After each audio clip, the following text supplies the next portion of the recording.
Okay, I'll call the meeting to order. 1 o'clock.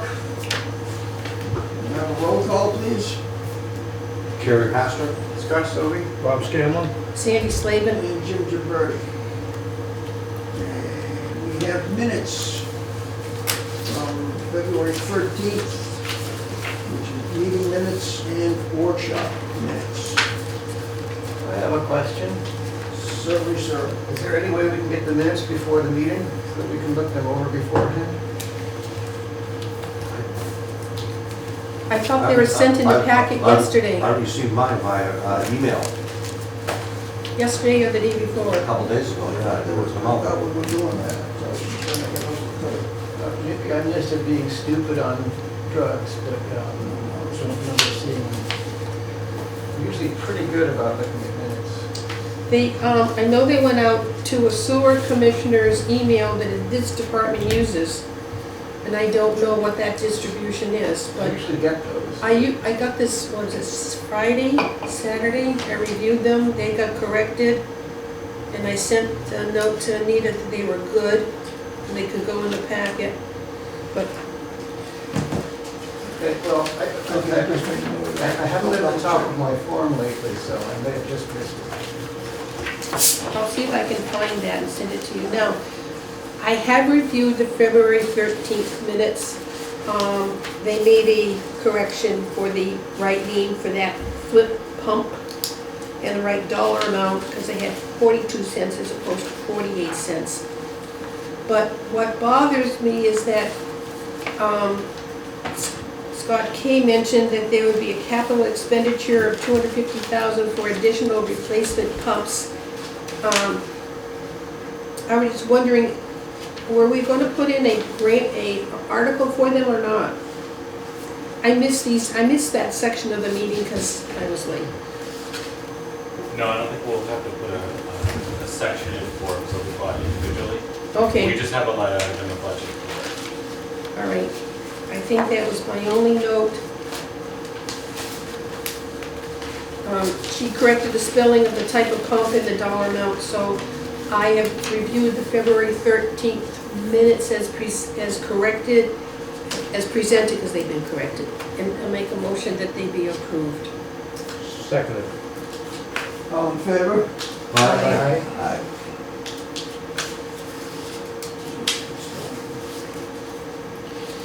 The next one is the February 13th workshop minutes. I reviewed them and find them to be complete and accurate, and make a motion to accept the 2/13 workshop minutes as presented.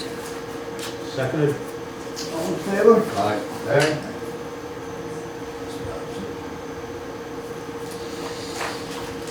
I reviewed the March 27th, 25 minutes.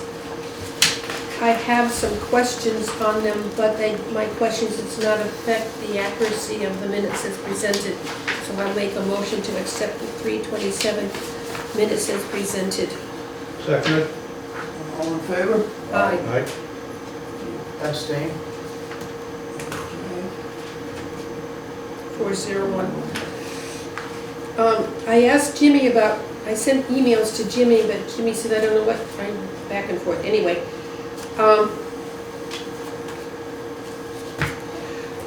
I asked about getting a copy of the bylaw, and I saw it come in the packet we got in the email earlier this week.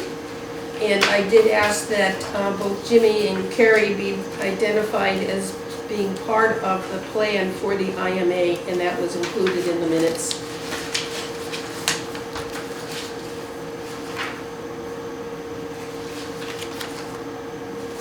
So those were the comments and corrections made. So the minutes are done. Don't you go ahead. Thank you. Look again. Okay. Scott, would you like to give everybody an update on the discussion we had with Mr. Shaw? Okay, so, yeah, Jim and I met with Jim Shaw for a couple of hours, really, to try to get some historical perspective on a couple of items. Most important was why the town elected an EDU system for sewer billing rather than using volume flow based on water meter readings. And there were a few reasons for it, and actually it was helpful for us, I believe, to hear his reasoning. One was that, first of all, it's just simpler. It's a simple way of applying a sewer bill, in his opinion. Especially for residences, you have a residence, you get an EDU, you're done. Right. A little bit more complicated for commercial and industrial partners or connections, but those were based on two things. One was their previous year's water usage for a business that was in existence already, combined with some calculations in an engineering, or two sets of engineering manuals that were used to calculate expected water usage for certain kinds of industries or commercial entities. So he put those numbers together, and I'm not sure that there was one algorithm that he used, or whether he used his judgment in combining those numbers. That was my understanding, was that he used his judgment in combining water use numbers with what the calculated engineering quantities would be for a given type of commercial enterprise or industry. And that became the foundation for the EDU system. The immediate result of that was that about 5% of bills went up slightly and about 5% of bills went down slightly. What decreased enormously was the number of complaints coming into the sewer department about sewer billing. One of the main resistances they got was two engineers came over from, and this is a story once again that Jim is relating. Two engineers came over from Toby Hospital objecting to their sewer bill because they were saying, for example, that using metered water usage didn't take into account loss of steam in the kitchens. So Evaporation. Evaporation. Yeah. So Followed by Title I'm Lynch. sorry, I'm sorry. I'm just relating the story. Exactly. Timble, Yeah, yeah, exactly. yeah. So anyway, that was, and we talked about a few other items that were of less importance. I wanted to know about the history of the RLDS camp sewer system and how that happened and so on. It's less of interest to this group and to the public, I think, than to that entity. So, I mean, I can talk about that if you want to, but it's So just as an FYI on that, is in your area down there, that was put in by all you people. Yeah, it was a private sewer system. Total private, so. yeah, right down to the curb, and then it connects into the North Boulevard pump station. So, But I never got So it clarified. goes under the water? no, it goes around, goes up Camp Street. Oh, Camp Street And to that, takes a okay. left on North Boulevard. To the playground, okay. Yeah. Just as a question, we didn't have an answer at the last meeting. Who is Jim Shaw? What was his role back then, and when did it start? He was the superintendent. He sent a short note Yeah. that I got after he must have recognized we had questioned who he was at the last meeting. You were out with illness. Right. Yeah, he So, was, he was here for 14 and a half years. Before Guy Campina. oh, before him, I thought it was like Yeah. way back. Okay, all right. He also told a really interesting story. I don't want to take up too much time, but at the end of his tenure, he turned in, I'll simplify a little bit, he turned in his truck keys and walked home to Fairhaven. So, okay. And I believe my stepfather, John Calanos, he was a selectman at a time and then appointed him to the job. Right. It was that far back. That's what I'm saying.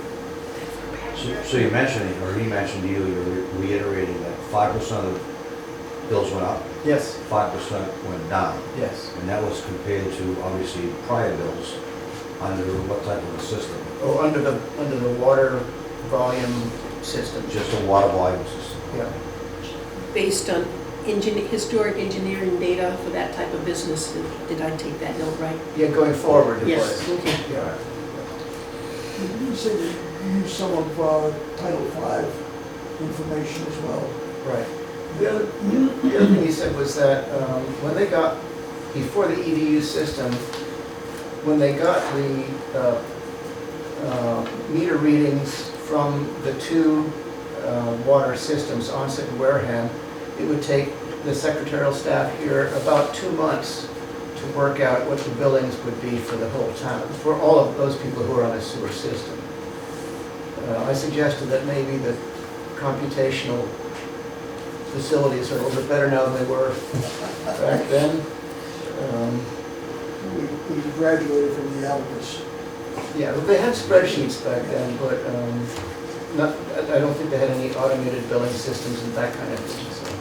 So the end result of that discussion was that he's given us some ideas and some cautionary tales and some insight into the two various systems that have been used. I think that's going to be very useful in further deliberations. Yeah. So I want to thank Jim publicly for his time and for help sharing with us. I'm glad that he jumped in and sent us that note. No, I am. Yeah. And I was, very pleased that when I contacted him, that he agreed to come and meet with us, as long as we could meet during the day. He did not walk from Fairhaven to get here. Not this time. Not this time. Hey, thank you, son. Any questions for Scott?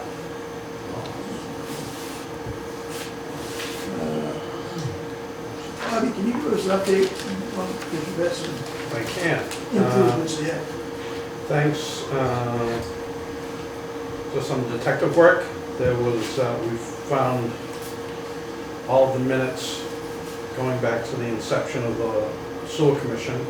Wow. So I will be starting from that point, going forward, and building a database for everything that's been done by the sewer commission, and have it in a searchable format for the commission, so we have any questions about a particular topic, we should be able to have the information at our fingertips. Were any of these on the town website historically, or they didn't go back that far? No, they were here.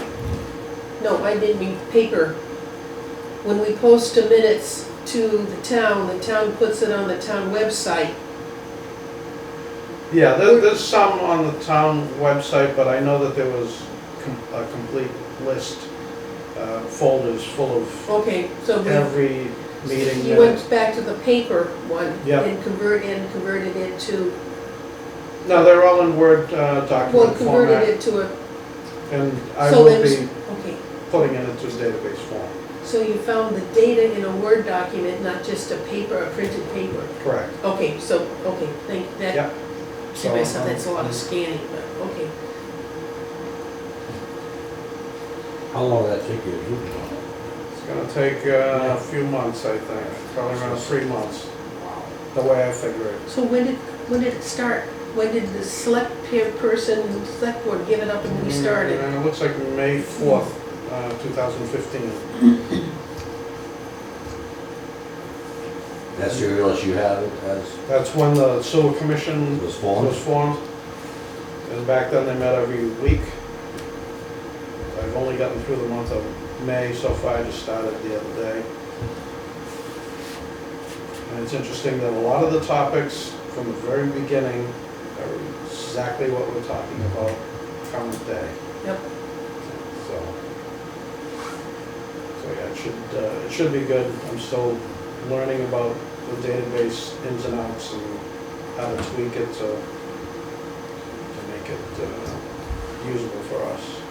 In 2035, Scott will tell the sewer commission these are exactly the same things that we're talking about 10 years ago. He too will drop his keys and walk in. I'll just swim in. You so will, those yeah. bridges won't be up. No, the tunnel might be in there. Any more questions for Bob? That's gonna be awesome, Bob, thank you.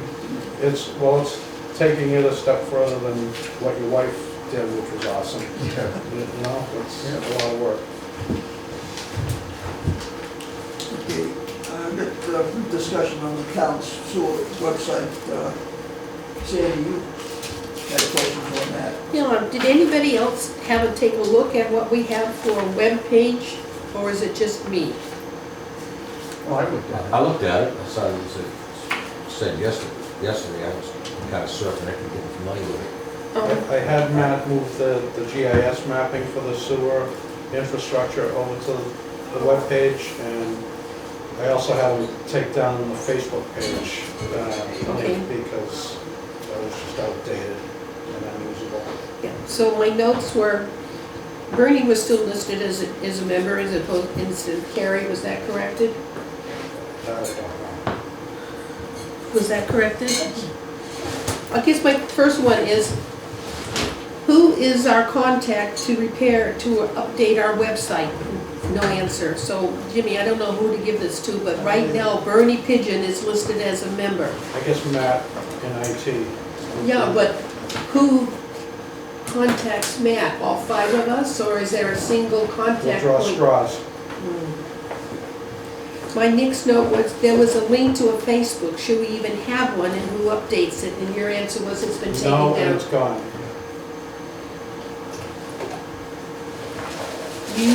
Your YouTube link has 2024 meetings. Where are the 2025 meetings? Who updates the site, and can we get different years? That's online minutes of this online meetings. I don't know who to contact for that. Yeah, Just in the click- corner. Yes. Yeah. I assume that you can find them on YouTube within a few days. I think after the original meeting on Wareham Media's YouTube. So But this was, if I did this last week, I would have expected to see January, February, that type of stuff. Okay. So there's no 2025 They're not there. post minutes available in the YouTube link. Yeah, they're not posted on the town website, but you have them on the WCTV YouTube channel probably, right? okay, I recently joined, so Oh, okay. only for like a few weeks. I would contact John because Okay. he's been in charge. John Day. I will speak to Dave. Now, You want to speak with John? yeah, They're probably applying special effects, my guess. and I will speak to Matt regarding, can't you keep the membership current? Under sewer department, there's a link to the email Board of Sewer Commissioners. It fails, it doesn't exist. So if we can't, if it doesn't use, why do we even have something on the website saying if you want to contact the sewer commissioners, link here? Yeah, there's no email. You need a new update. Yeah, the link is broken. So Yeah. that's Is that all it is? it's a simple fix, yeah. I didn't want to take this project on, folks, I wanted somebody else You to can do step my project if you Yeah. want. Now, I took a look under the thing called sewer evaluation. It had a construction schedule for sewer dating back to 2010. Don't you think it's done by now? Well, if it is, it should be updated, obviously. We don't have anything under construction.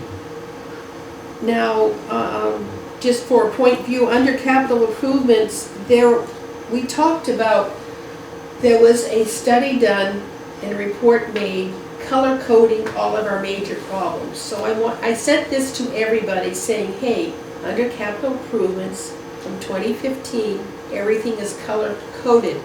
So there is our list of all the red projects.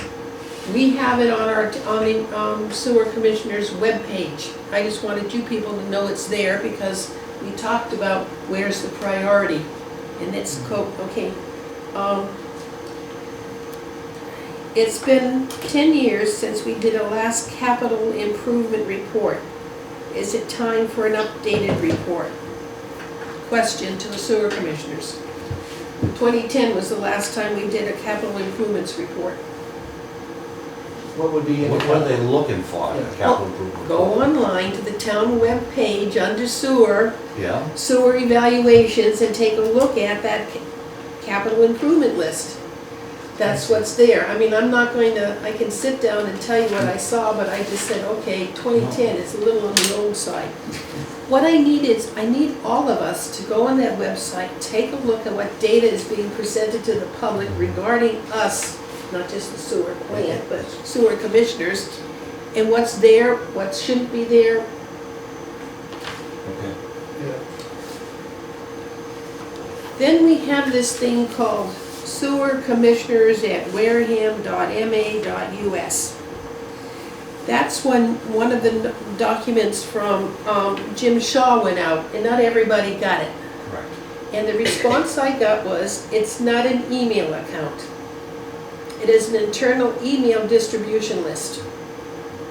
This came from Matt Underhill, from the IT director. External email accounts can't be sent to internal distribution list. Whoever gave you this was given the wrong information, but I have no idea how Jim Shaw found sewer commissioners at wareham.ma.us to use it, because it's no place on any website that I found. So, just a heads up. So if we see if any of us get one to that address, forward it to the rest of us, because not everybody's receiving it. You and I got that letter from Jim Jim. Shaw, nobody else did. So that's, You did, so Yeah. these two did, so something, I don't understand why it wasn't a full distribution. so you go back to 2010 on the website, what did you want us to review as a capital? No, I need you to go down on the website, it talks about a sewer evaluation is one of the components. Yep. Go under that and take a look at each one of the boxes under that. Each one of the reports under that, and say whether or not it's good, bad, or it's outdated, or it gives you a hint of where our red sites are. There's a lot of red sites, pump stations that are in red, which are, yeah. But it gives you what was like when they take, in 2015, that report was done. So I just wanted to share with you what I saw by looking on the town webpage. So that's what I wanted on the agenda. Okay. Would it be useful to have the website person from the town meet with us to update all these, or do you want to just have one person? The people who developed the website didn't meet with anybody Yeah. in any of the, well, I'm on 7 committees, and I got no one talk to me about what I wanted on my websites. Right. So it was done, I think, with the selectmen and directly. But if you come up with something that we should do, let me know and I'll work with Matt. Okay. All right. I didn't want to be, but I guess I got the connecting point. Thank you for volunteering. Yeah. Will you take care of About the time other, you did something. take the other 6 at the same time? I'm doing every one of them. I've done 5, this is 6, I've got the 7th one to go. It's called CPC, that's the last one to review. And I found missing minutes, even though they've been stamped by the clerk's office, so this, I've done 6 out of my 7. Lucky me. Okay, Thank you, Sandy. Nice job. Yeah, what? there's no break. No, Just asking. Another question. ADU update, anybody have any? well, I found that, if you remember, and it wasn't that long ago in a town meeting, we voted to put a moratorium on ADUs. Yeah, that was the last time. The Attorney General never approved it, so we never had a moratorium on ADUs. So anybody could have come up and do an ADU based on the state requirements, because ours, we didn't have any, and our moratorium was not in place. Surprise, surprise, surprise. So the question is, I always thought it was either the clerk's department or the select board's department to make sure that we have Attorney General approval on all of our articles that require it. It's never happened. Surprise. It's gonna be on the end of the month. Well, no, there's no article to remove the moratorium, Well, no, I understand. because it was supposed to be ended. Because it was already there, supposedly. Okay. But we didn't have any ADUs Oh, yeah. built during that time. No, nothing's built, but they were being submitted. Sure, I'm sure they were. Well, one came from home conservation, and it couldn't be heard in the hearing because they did not stake out the location of the building, and we insist that we know where this activity is going to be held. So that's the only one I know of, is someone that tried to off Swiss Beach. Okay. Just have one item I thought might be of interest to the, is now an appropriate time in the agenda. Go ahead. So, in doing some research, I was looking at ARPA funds, how they came into the county. The counties were, stop me if you know this stuff already, but the county was distributor for the federal funding. We were lucky that Plymouth County became that distributor, no other county in Massachusetts, so go on, I just wanted to put that on the table. So, there was the towns in Plymouth County spent an average of around 50% of the ARPA funds on water or wastewater treatment upgrades. And so I wanted to, since I didn't know, I asked Derek what happened here in Wareham, and maybe you know this already, but he said each community received a formulaic allocation. Wareham received an allocation of $4,080,848.53. Communities were allowed to spend according to the different categories listed on the website. They did not earmark percentages based on type of project. The percentage you mentioned was based on the application type, and so on and so forth. Public health, infrastructure, revenue replacement, economic impact, and infrastructure broadband. We expended $3,621,241.94 on the Swift Beach project and $186,000 and change on sewer aeration blowers. Looks like it, on average, communities expended just under 52% of their allocation on water and sewer infrastructure, and Wareham expended 93.32% on the same category. There are no more ARPA funds available.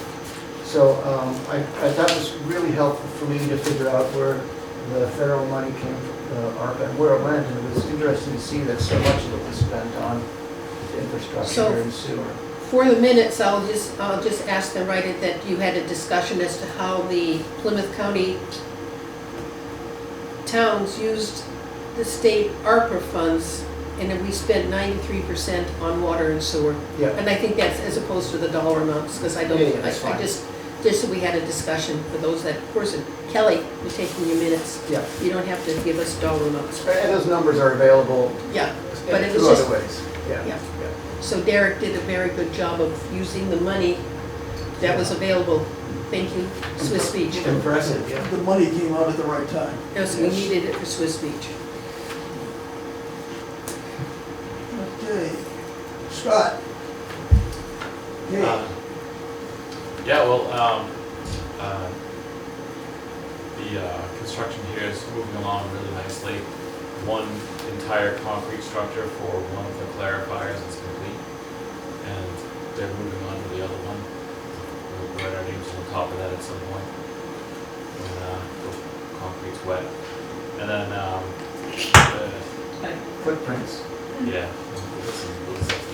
Handprints.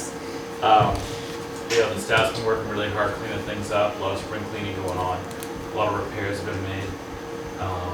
We're doing a lot of the work that just hadn't been done historically, and we're really working hard to make sure there are no pump stations that are only working off of one pump, because it's exceptionally dangerous. So we are moving forward on a lot of that kind of project. beautiful. I have 3 questions. Shoot. In this part, for the director. The last meeting that I was here, we voted to contact Pure Flow Sanitation Services to see if they were still in business, and was that done? We did not do that. Also, Barboza Sanitation was going to be contacted to see if they're still in existence. Yeah, we never contacted them. We've only been working with the ones that we know.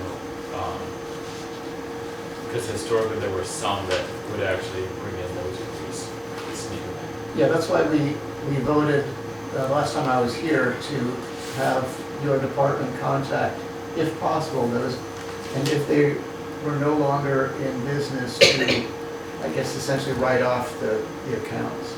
Oh, yeah, those two, yeah. Because there's dollars due. That there were dollars due for both of those. So I- I'll shoot you that out right now. Maybe we should ask you to Well, it's always both ways. go it both ways. And then the last question I had was, you mentioned last time I was here that the Narrows Force Main engineering was nearing completion. It's not near completion, we should have something to be able to show probably midsummer. Midsummer. So I don't think that would be near completion, but we did have a very constructive meeting on that the day after that meeting. And we got some great alternatives in the works and cost-saving alternatives that'll allow us future flexibility for the next phases. So I was very excited about the way that engineering team is working. They come up with some great ideas.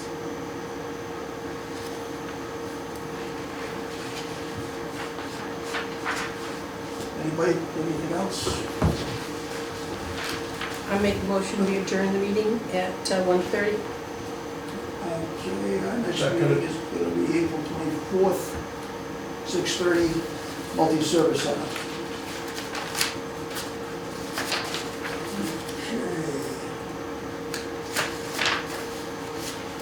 Anybody want to second my motion? I did, so I'll second it again. All in Second. favor? All in favor? Aye. Aye. So, to adjourn. So let's Not yet. let's formally get this thing organized here. I'm gonna call the workshop to order. And a roll call, please. Gary Pastor. Scott Sobey? Bob Scanlon. Sandy Slavin, Jim Gibberti. 1:36, we're opening the workshop. Whatever you tell me, it's good.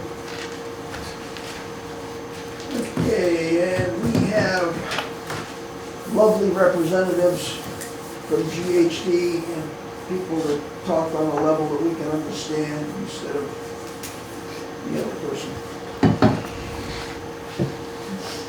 Okay, Sarah, for the Yes. record, So for the record, Sarah Greenberg from GHD, last name Greenberg. And Anastasia Rudenko, Anastasia. Just, there's another A anytime you have a question. okay, And Rudenko, RU, D as in Delta, I'm an RUD. DENKO. Tom Spelling. she's Irish. Oh, yes. You can tell by the red hair, right?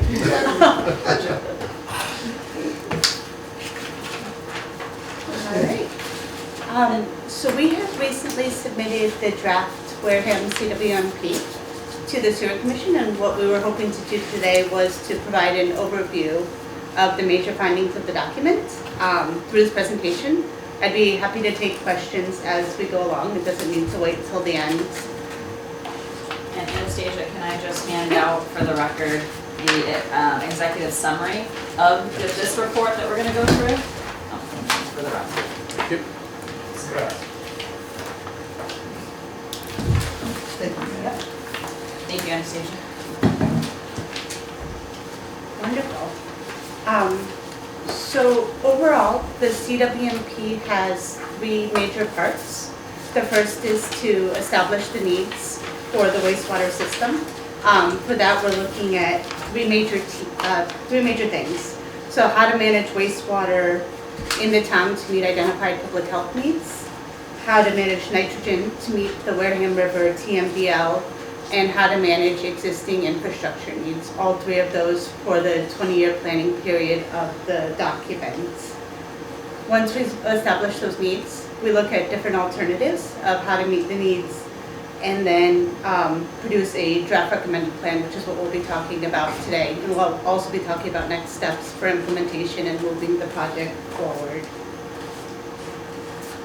And boat's still where it needs to be, so we'll move onward.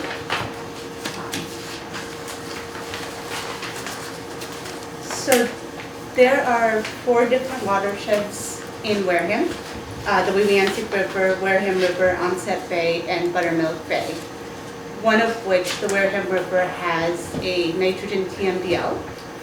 So it has a maximum amount of nitrogen that can go into the river that's been established that can maintain the ecosystem as a healthy waterway. There are 2 other rivers, two other watersheds, the Wewiantic and the Buttermilk Bay, which have been noted by the state as nitrogen impaired, but haven't gone through the scientific evaluation to quantify where that nitrogen is coming from, how much is coming into the watershed, and how much that watershed can sustain. So the first step is to quantify those variables, and then a management plan can be developed for those 2 watersheds. Who does the quantification of those? So historically, it's been done through the Massachusetts Estuaries Project with SMAST. They do it. I mean, what I'm saying. Yeah, yeah. That does it. And they're the entity that did the Wareham River one.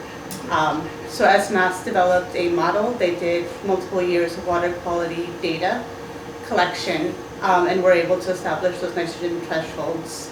That report is produced. It's reviewed by EPA and DEP, and it's used as the basis of the TMDL. So that's how the majority of the TMDLs in southeastern Massachusetts have been conducted. I did want to note there are other entities that can do that evaluation, but that's the one that's been historically used. I have a, while we're just pause here, I have a question. So, Onset Bay, no impairments, No nitrogen impairment. no nitrogen Yes. impairments, but the scientific evaluation status is not applicable or not available, or what is it? Not applicable.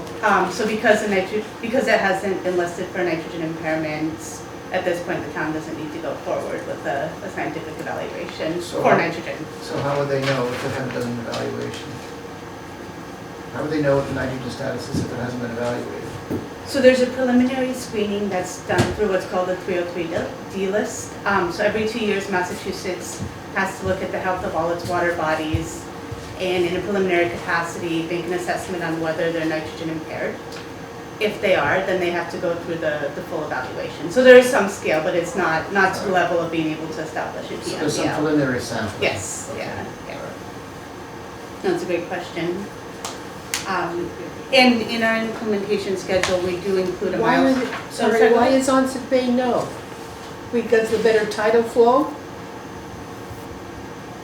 Why don't we have a nitrogen issue in Onset Bay? Is it because of the better tidal flow in and out? It may be, or it may be the density of development. So I haven't looked at that in Or- detail, but I can. Too many summer places, It's also fully sewered. for most part. So that would be pulling the nitrogen out instead of the septic going into the You're right, bay. most of everything around the water except for Main Ave is sewer. I don't It's know. sewered, and so any of the nitrogen coming from there is going to go into the Wareham River. Which is why we had a point with, Agawam Beach says you don't need to sewer us because we're part of this Onset Bay and Onset Bay doesn't have an issue. Which is why Agawam Beach didn't get sewered. Although now that I think about it, half of Great Neck would empty into Onset Bay as well, and they're all on septic. Yeah, but that's a long way for the water to Right. seep through, but. And each estuary can take a certain amount of nitrogen, right? Nitrogen is part of the cycle. What we're looking for is has it passed that tipping point? Okay. Yeah, but I can look more into the characteristics No, of no, Onset Bay. just, I needed to say something. Alright. So in this document, we do quantify the nitrogen management needs of the Wareham River because that scientific evaluation has been done.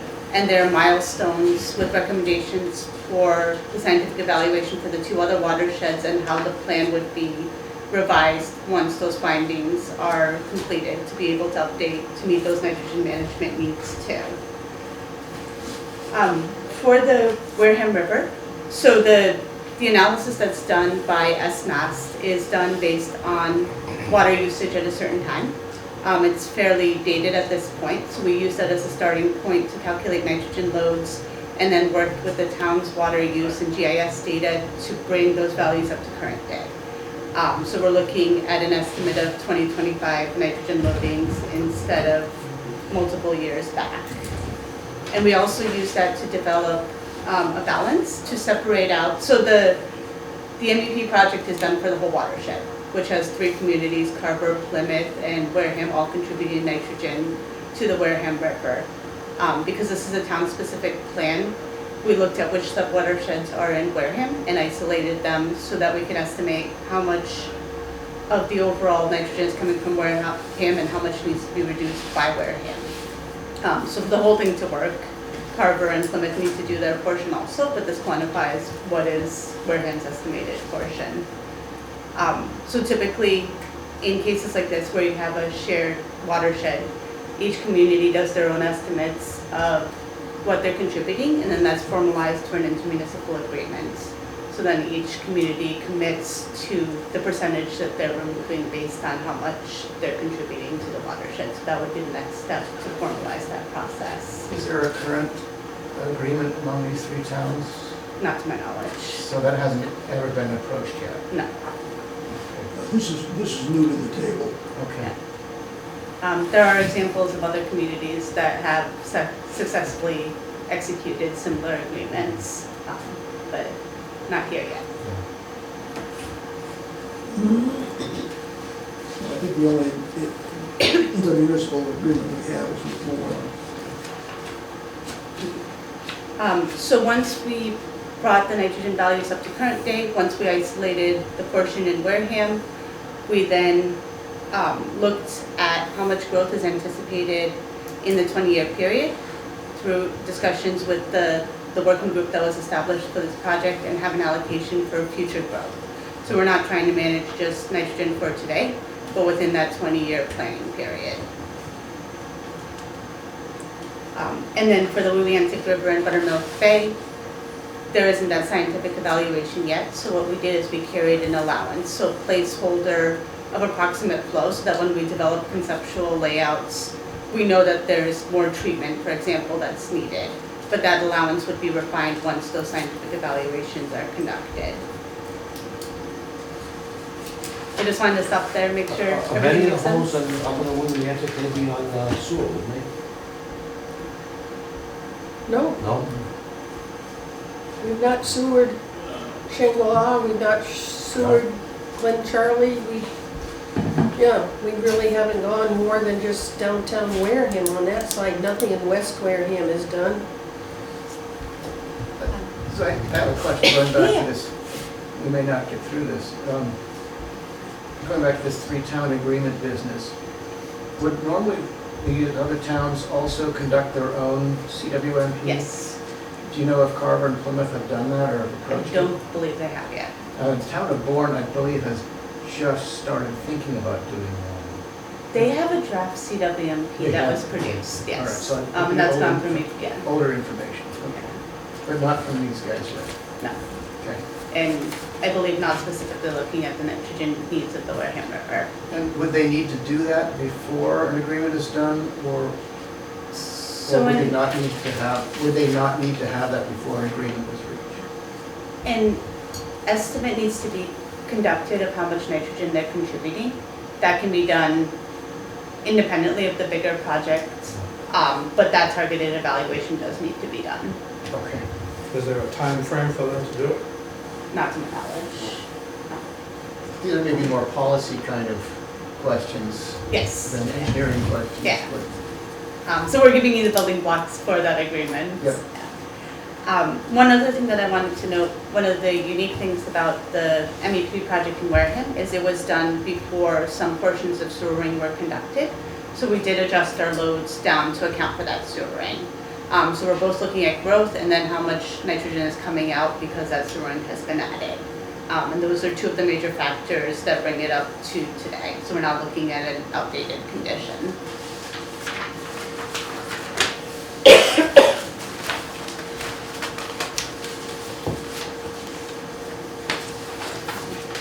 So if you go to the next slide, the overall planning flow that we're looking at for centralized treatment is 3 million gallons per day over that 20-year period.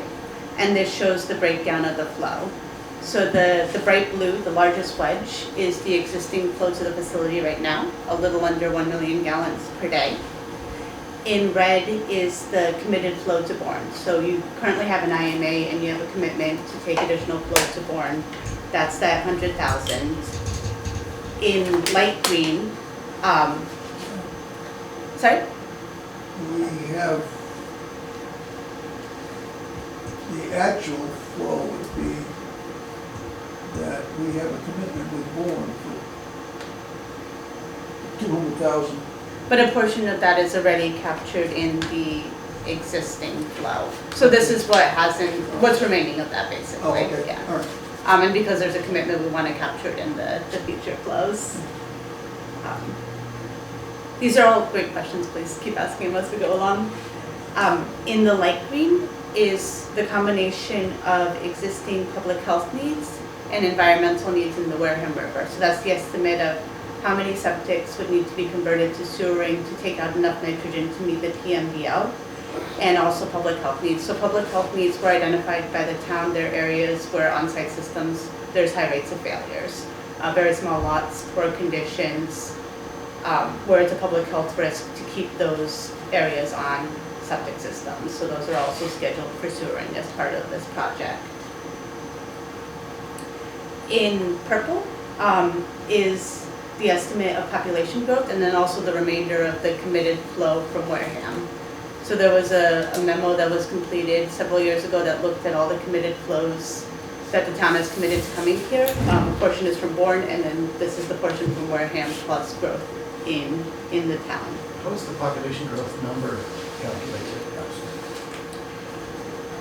Primarily through growth projection. It's actually a crystal ball, we shake it, but there are growth projections that are produced by UMass Donahue Institute. So we use those as the basis to look at population growth, and then we worked with the working group to look at meeting affordable housing needs, meeting economic needs, but those were actually the light blue. So it is an estimate. There will be 5-year updates, and many of the towns use those 5-year updates to relook at growth projections and adjust them if needed. So a lot of times there's an estimate about rezoning or a development that's going to happen that falls through, and there is the opportunity to continue to refine those through the 5-year updates.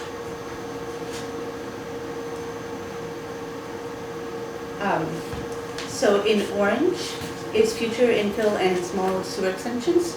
These are areas, this load is needed to meet the nitrogen management needs, but it's parcels that are adjacent to the existing collection system. So small extensions to bring additional parcels into the existing collection system. There's no number associated with that. Is that an oversight? It is an oversight, and I can provide that. It is in the report, Okay. but I can add it to this table too. So this would be like Robinwood development of what, 7 houses, putting their own line into an existing pump station we have in Onset, that type of thing. Yes, yeah. Hopefully the homes along those streets can be connected to it type thing, okay. Yes, yeah. And, Small extensions. and for the record, it's 0.14 MGD. That's, And you can refer to table ES2 in your executive summary as well. 0.14 million gallons per day.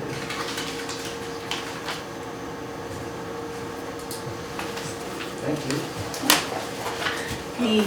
Sorry, it would be a scientist that notices it. It's good, it keeps us on our toes. Data are my life. Yes. Well, there are plenty of numbers in here, hopefully enough for you.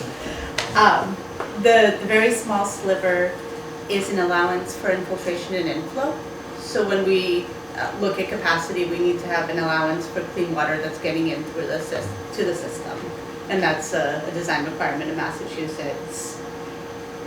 The brown is an undesignated growth allowance, so above the estimates that we came up with. It's an allowance that can be used for undesignated growth. One example is Makepeace, which has an agreement to potentially bring flow in here, so that could be a portion of this undesignated allowance. And then the, I'm sorry. Yeah. I'm No. sorry, but I was gonna Please. say, it's, I hate monologuing, so I it's, usually, it's questions done, are great. it's done in brown, because that's kind of your fudge factor. I love it. The technical term is allowance, but yes, fudge factor. Sorry, Sandy. Scott, I'm glad you're clarifying these things for everybody's understanding. Okay. It's much better. And the color that looks like moldy fudge or dark green is the other fudge factor. So that's the planning allowance for the other two watersheds. And so at this point, that's a pure allowance, but it is an acknowledgement that there will be additional infrastructure that's needed so that when we size, we don't take up all of the space at the site without thinking about future needs that we know are coming down the road.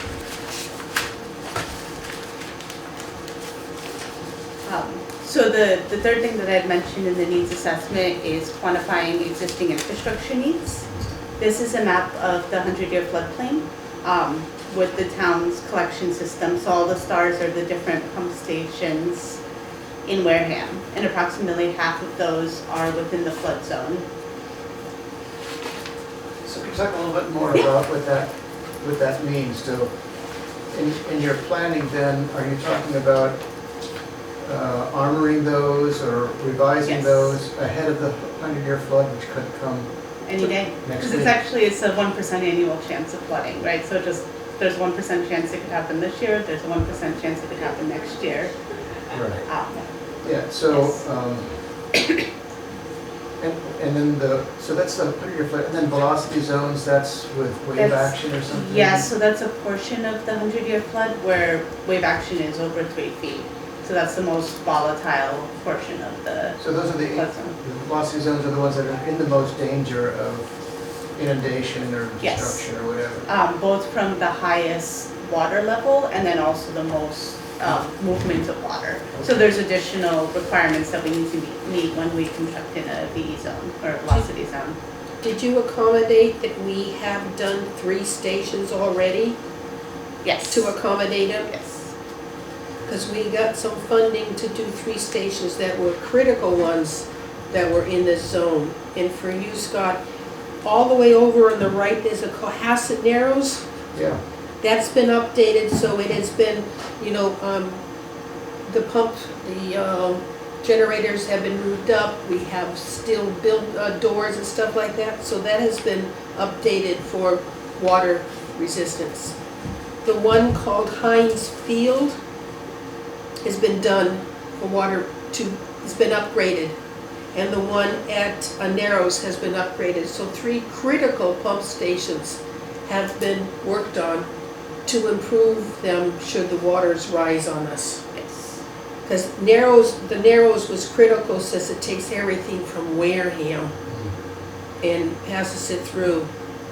Sorry, I didn't know, Scott, I know Scott and Carrie may not have known that factor, that we've done 3 of 30. 42 actually. 43. I thought it was 44. Huh? Depends on the day. Okay. Depends on the tide. It's okay, I thought it was And those 48. projects are noted in the CWMP Okay. because we did want to show progress towards projects that have been completed as well as ones that remain. And these are the stations, huh? Yes. Yeah. I didn't know Pinehurst had one yet. Hamilton Beach, Smith Street, it's not listed here. Yeah, I thought I saw it. on there. Smith Street? You did? Yeah. Yeah, it says Smith Ave. Yeah, sorry, this isn't the most, Some of them also have 2 names, so we chose one for the figure. I've noticed Yeah. a lot of. Can you see, Formerly- do you formerly see known that? as- Do you See See see- Ruggles do you see on Smith West Ave? Beach, and then Right above above it is Ruggles. Smith Ave Oh, on yeah. Hamilton. Oh, okay. Yeah. Oh, I got you. So Cohasset Narrows, and Heinz Field have been done. And so has this thing called Narrows, which is on the edge of the Wareham River. The 3 of them. Yeah, Okay. Thank you. And so in 2015, we had completed a vulnerability assessment where we looked station by station and identified how they need to be retrofitted to withstand the 100-year flood zone. So a lot of them, like if you drive by Narrows, you'll know it is elevated. It was elevated to a previous design elevation when it was built in the 70s. The mapping has changed and those designs are now projected to be higher. So it's looking at what additional improvements are needed to protect to the new flood elevation with an allowance for future changes. So just, you notice the capital improvement plan dated 2015, that's the one we have on our website. And that's the last one. That, yes, so, Okay. And So Sandy has given us homework to review that and to come up with. I'm not doing it. I was hoping somebody would read that. we got a new website. The Oh, whole okay. town got a new web Yeah, we page. saw .gov now, huh? Yeah, This estimated annual allowance of $3 million, what does this entail? What is this? Yeah, so it's the combination of these two assessments that were done. So Right. one, what do you need to do to protect your stations? And then the capital improvement looked at systematically replacing equipment as it ages out. If you look at both of those programs together and divide it over a 20-year Right. lifespan, it's approximately $3 million a It's year. a conversation the other day, Jim. Very interesting. All right, thank you. All right, so those three major components. I don't think that's, I know. to do what we need to do is not going to do that. So that's to maintain existing infrastructure, and then we That's have the costs a main- little bit later on for new. It's to maintain. Beyond the Yeah. place of maintaining, we're beyond that point, that's the problem. How many can you do with $3 million per year? Two, Two, about? That's what we're trying, In we're trying to work on that now, figure yeah, exactly what exactly. that. You don't have a good answer for that, And- Scott, that's it, that was just, Okay. And these two reports do have it broken down by pump station and by major equipment in the plant and the pump stations. So projects can be extracted from that. And they're also listed in order, for the capital improvement plan, in order of criticality. So what to address first, because it's a major need, and then working down to less critical projects. the question is, Get on it. Yes, did somebody review all of these pump stations yes, as part of the agreement? yeah, that was So part of you the know project exactly- team. So you know what's existing or not existing in the current ones, and what needs to be repaired or replaced or Yes, so blown that, up and restarted. the one thing I will qualify is that evaluation was done in 2015. So as we progress Yeah. into next stages of design, we'll just want to make sure, were there any major replacements, anything that's changed since that initial evaluation? So, Um, evaluation done on all the stations, correct? Yes, And what was that again? So it's 10 years old now. yeah. the 2015. And so that was, Was all 2015, right? yeah, yeah. Completed by 2015. Well, Yes, yeah, that's the date of the report, that's when we finished the assessment.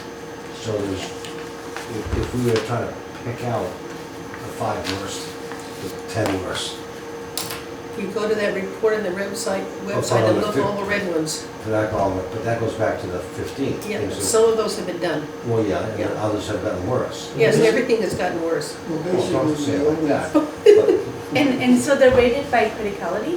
What we looked at, so the top 3, Heinz Field, Narrows, and Cohasset Narrows, all serve critical infrastructure. So Toby Hospital, your police station, all the flow that's coming from Bourne, that's why they floated to the top. Because if you lose, and So to Narrows speak. serves So to 9 speak. million Pun other. intended. all right, Bad pun intended.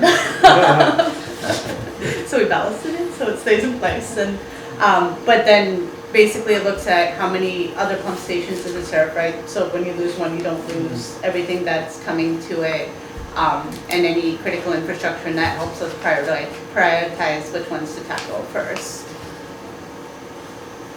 Narrows had to be number one. It was number 1. Yeah. 19, it has 19 pump stations that go to it, Toby Hospital, police station, Right, fire right, station so directly. So Everybody it's basically the down- western everybody half of town. Yeah, the whole Hamilton, Swiss Beach, Shut the town down. Yeah, that was the Briarwood, clear yeah. winner. Yeah, schools. schools. Is there a clear winner now? I would have to look back, but there's a couple of I top bet contenders. I bet you several of them down by the,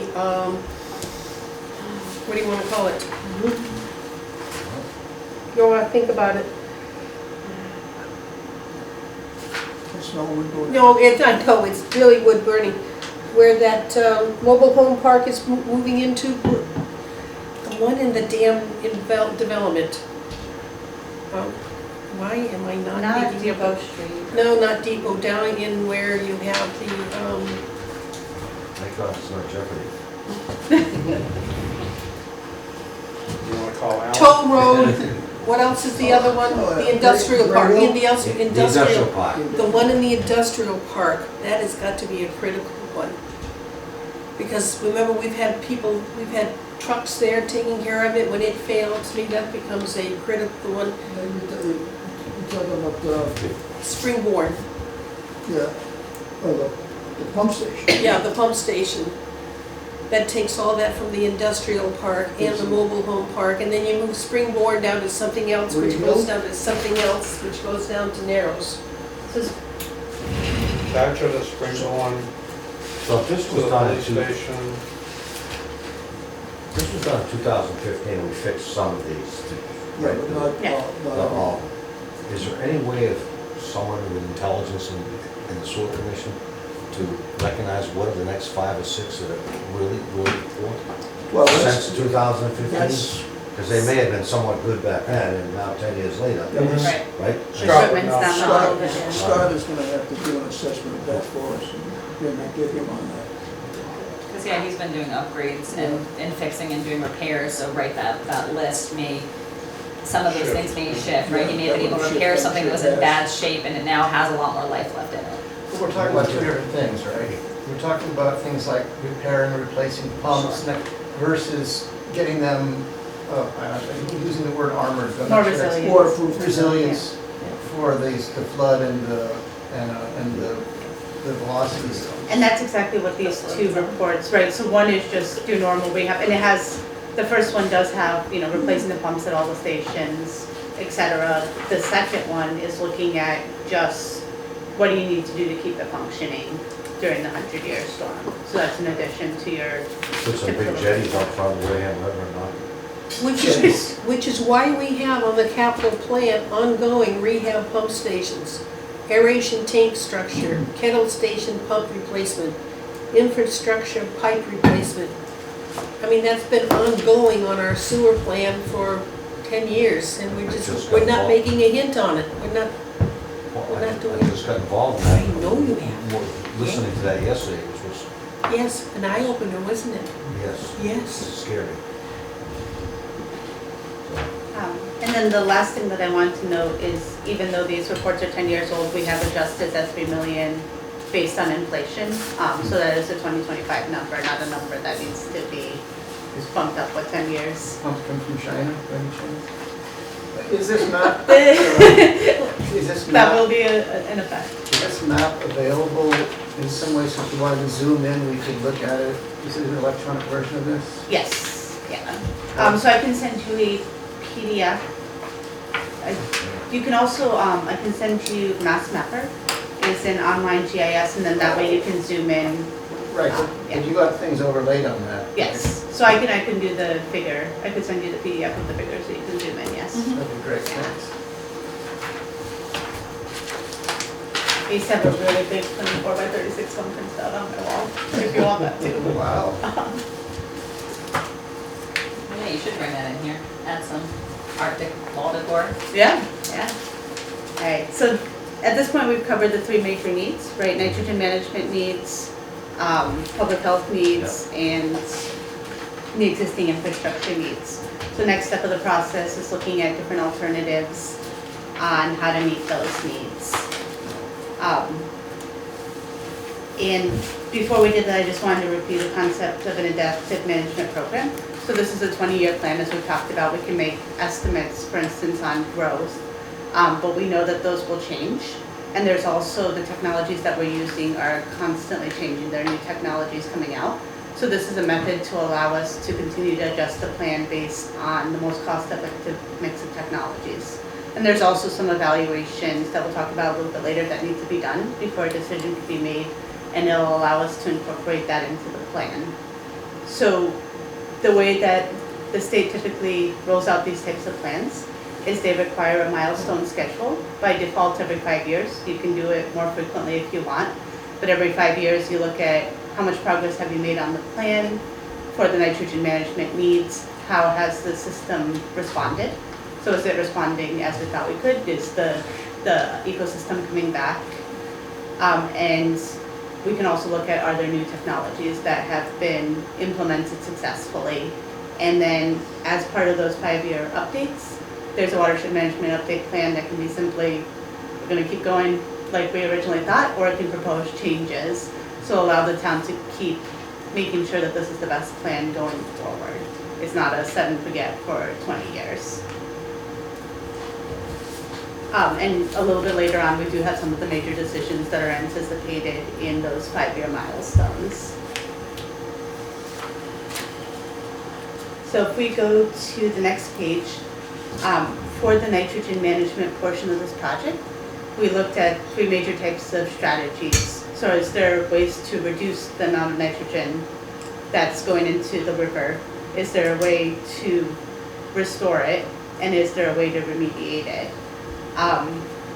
So the first, for reduction, we looked at fertilizer management. So are there ways that we can manage the nitrogen that's coming from fertilizer to reduce how much is coming into the river? Waste reduction toilets was at the request of the Sewer Commission. And then also looked at nitrogen reducing on-site programs. So traditional Title V on-site septic systems aren't designed to treat for nitrogen. There is research that's being done to develop systems that can treat for nitrogen. So we looked at whether there was a place in the plan to convert Title V systems to on-site systems. Anything on the nitrogen reducing alternative systems there? Is any of that being tested or developed down at Otis right now? Yes, yeah, so the test center run by Mass TC is running a number of different technologies. There are 2 other developments. One is there's a tour of Mass Tech that's available to all of us It's a really cool place, you should. a week from Friday. So that's one thing. I'm going. Did I email everybody? I think I did email everyone asking if you wanted to go. Good Friday? It seems like a good day to go to look at Absolutely. IA systems. What's the other thing? Oh yeah, and town of Falmouth is working on it. I don't know if you're familiar with this or not. The town of Falmouth is working on a urine diversion Yes. a pilot project, working with a group up in Vermont actually. So this is an idea where the nitrogen is separated out from the stream before it goes into the sewer system, and it's P-cycled into fertilizer. At Mass TC, actually. So they're setting up the pasteurization, same place that you'll be visiting.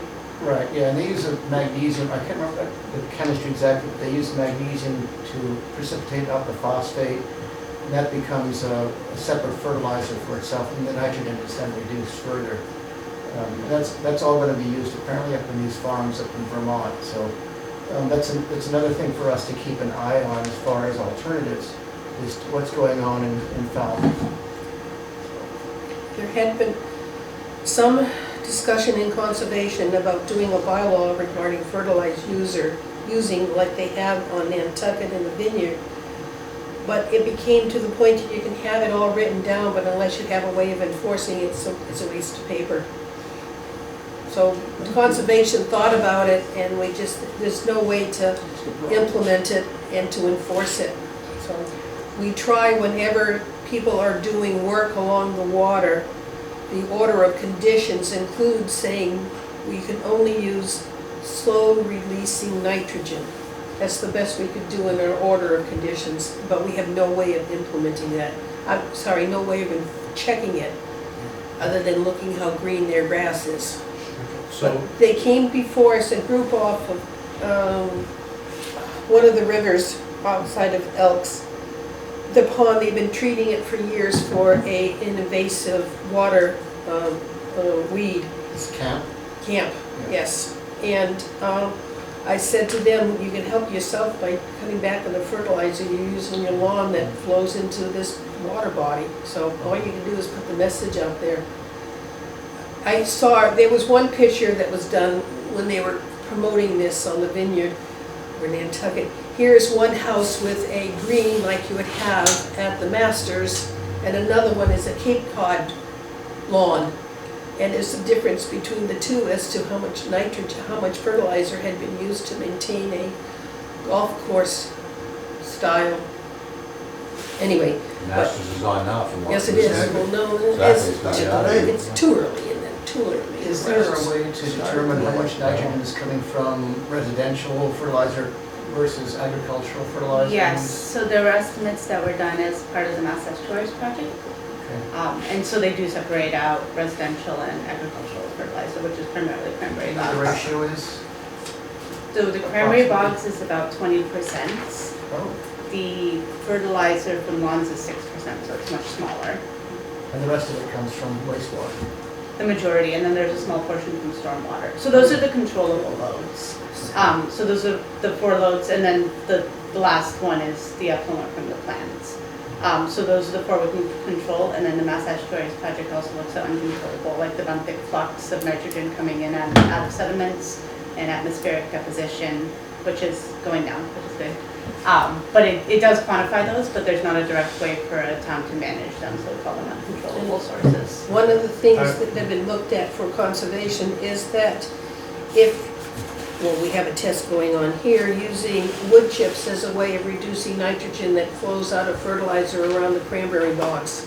So we have that test going on here, but that's something that conservation has looked into.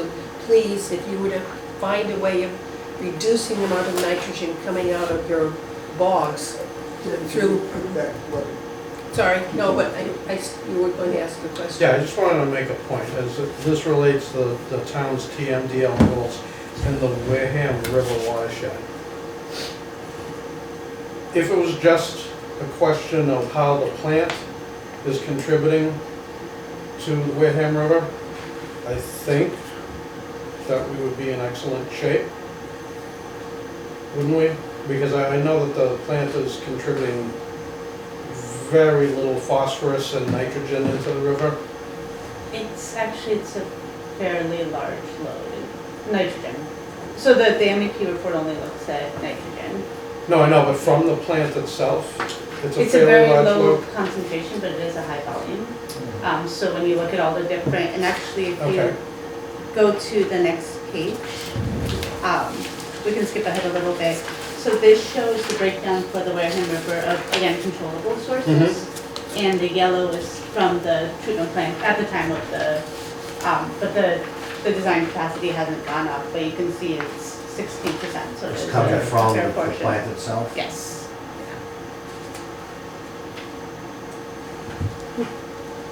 43. And that's the trade, right? Because as we take septic and centralizing, we're taking out a lot of concentration, but we are adding it back to the river, so we have to account for both sources. So I'm not sure I'm reading all the colors correctly. I just, Yeah, so the biggest one, 43%, that's septic wastewater. septic. Yeah, and they call it wastewater, but it should be, yeah, septic clarifies. The second, the yellow, is from the treatment facility, that's 16%. 4% is estimated from the landfill, so that's the plume that's coming out of the landfill, does contain nitrogen. Which landfill? The old one has been closed, Yeah, Where is, the one on, Charlotte Furnace. yeah. okay. Charlotte Furnace? No, Charge, Charge Pond? yeah. Charlotte Furnace.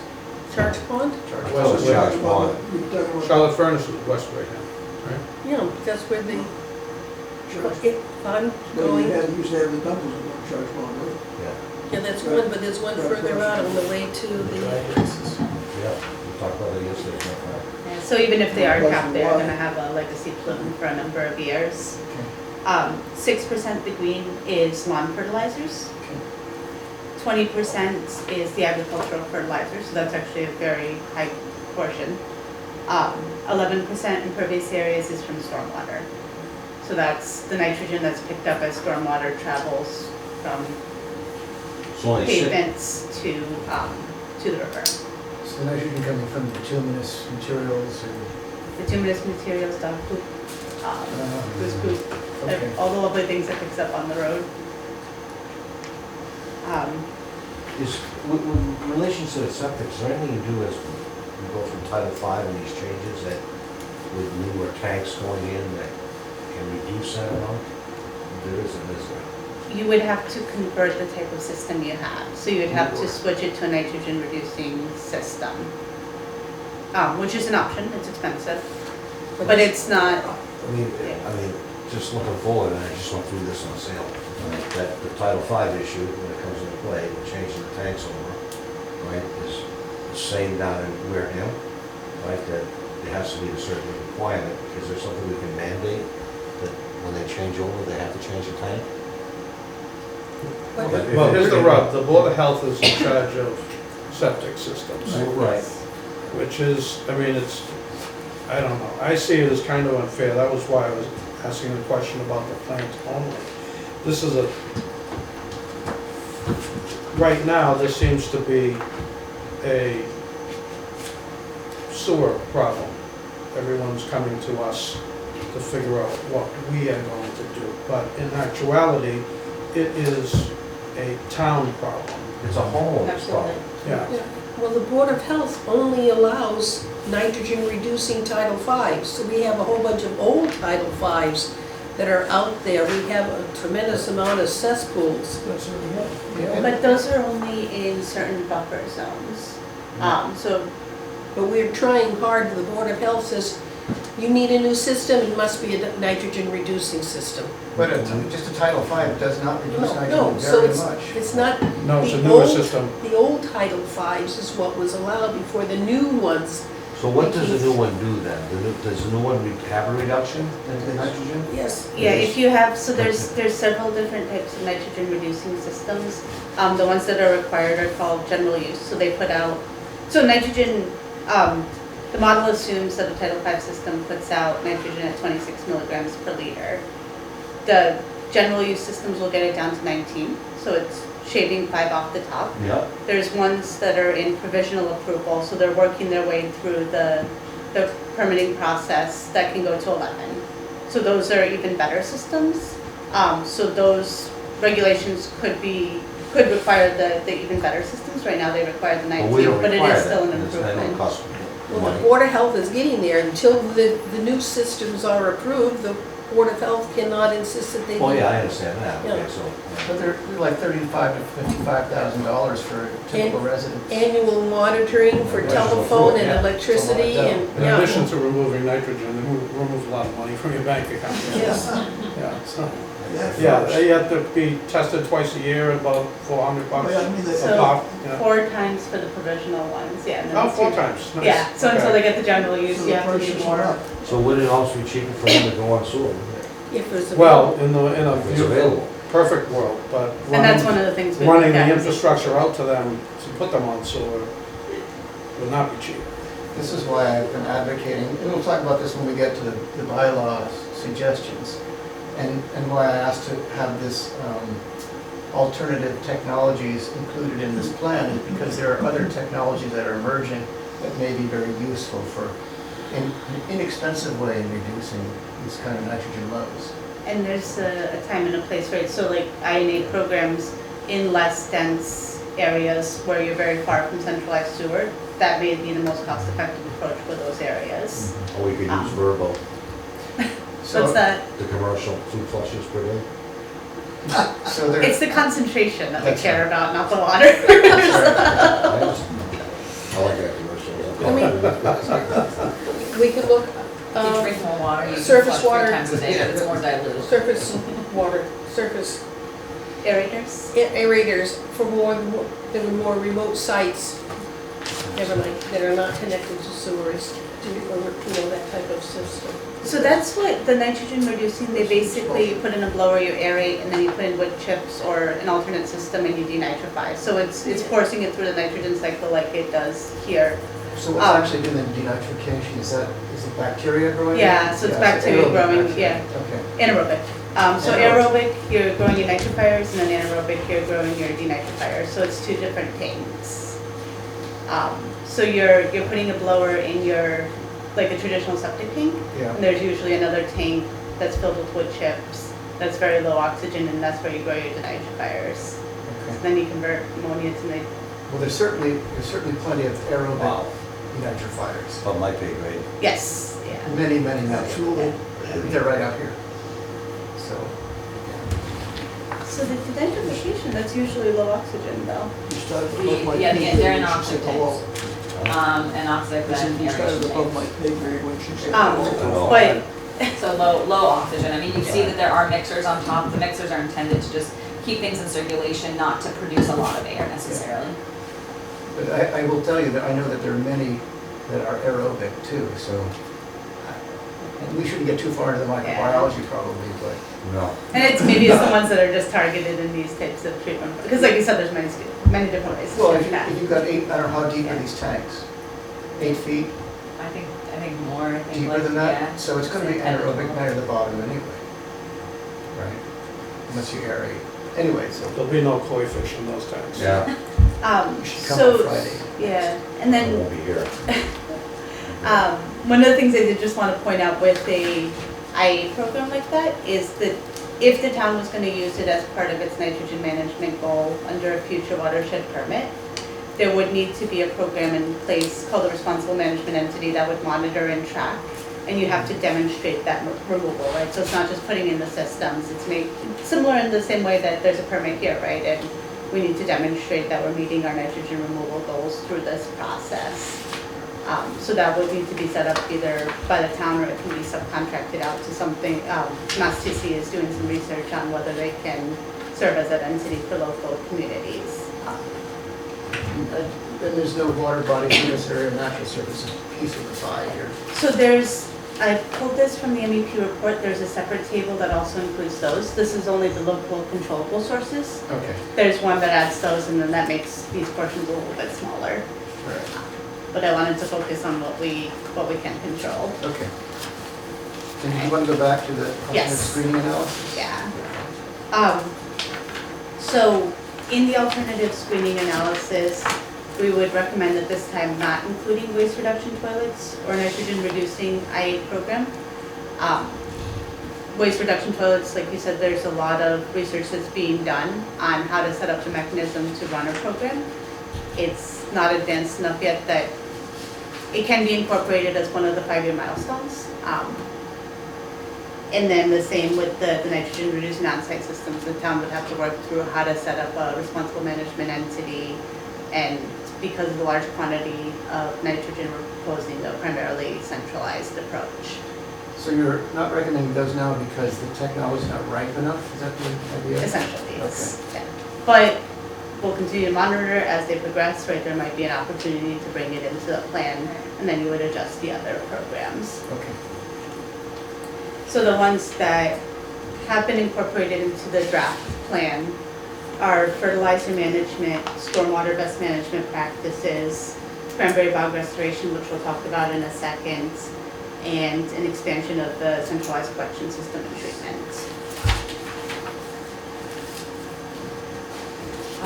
So for the fertilizer management, this is what Sandy was just referencing.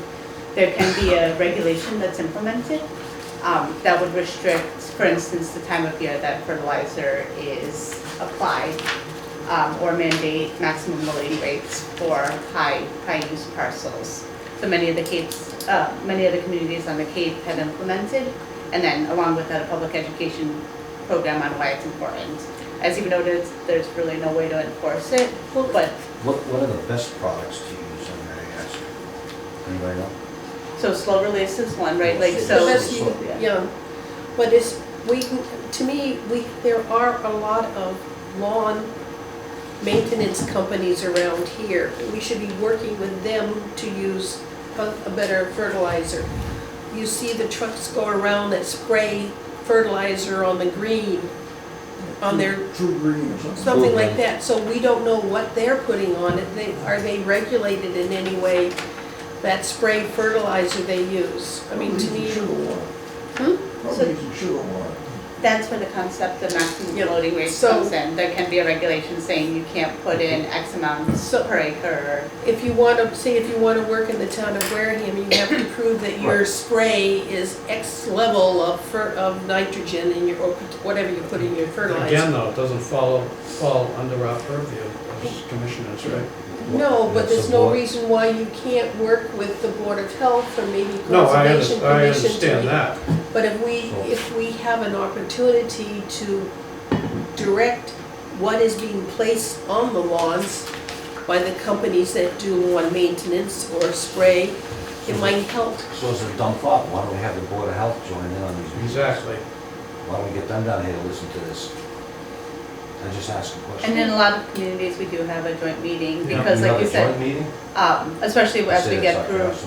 sarcastic. No, seriously. Yeah, Joint meetings between Board of Health, Sewer Commission, Select Board, right? Because there are multiple entities that would need to implement the different programs. We could go to a Board of Health meeting.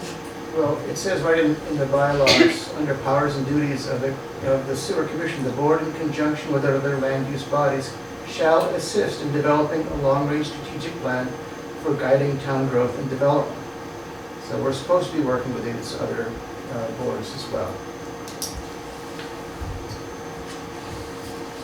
I'm glad you read everything and how do you suppose and you you're gonna do retain this? it. I try. I don't Well, retain that's much all. anymore. Is that- Okay, No, nothing, it's, Right. So at this point, there is, so Yeah. should we be putting a requirement of when they put an application on their lawn?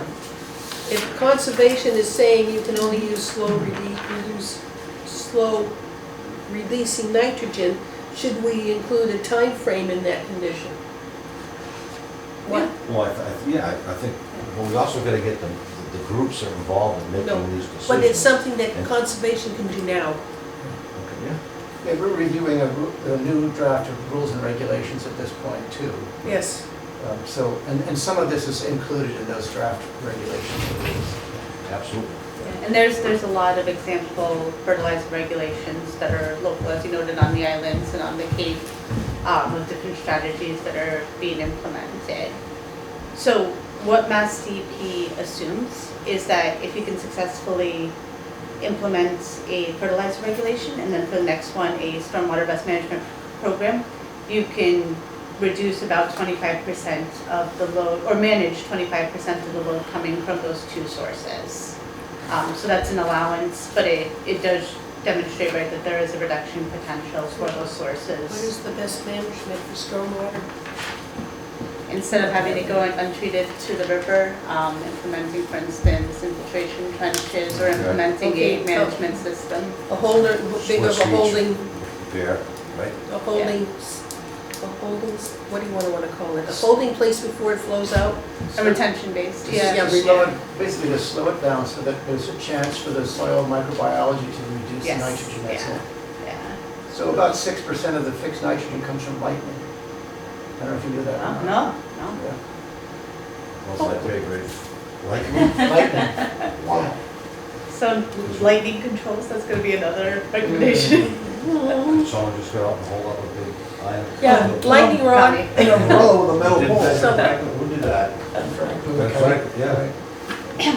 One of the things we're doing in conservation is we're insisting that they, more and more of the runoff from the roofs are put into dry wells, which means the water goes into the soil before it runs away on top of the soil. And that's exactly, you wanna, not have So that cheap. by putting it further in the ground, it has a better chance of filtering it before it gets where it needs to go. There's one question I'd like to ask while I'm done here. Remind you, you have, One question to ask. okay, Carrie, one question. Thank you. You wanna ask now? No, Oh, I okay. want to finish up now. Okay. Yeah, he would like us to move a little quicker. So next page. I would like you to move. Cranberry bog retirement and restoration. As we've talked about, in this watershed, there's a very large portion of nitrogen, about 20%, that's coming from cranberry bogs. There's been a number of evaluations that have been conducted by Buzzards Bay Coalition and others looking at potential management strategies. There was a report that was done that looked at select bogs that could be targeted for your highest nitrogen removal potential. And there's two things you can do, right? You can retire bogs, so you can stop actively fertilizing them. That will reduce in the first quantity of reduction.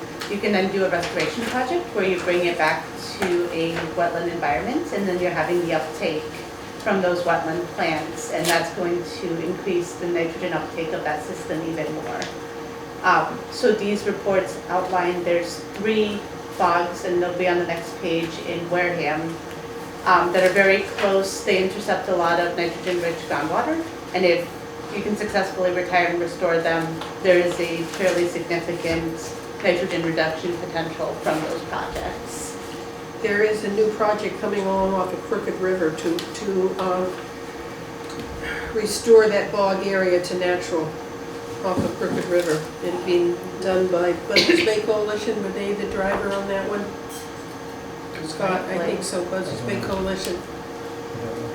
So it's off of Crooked River, up against land that is owned by Wildlands Trust. Does that help?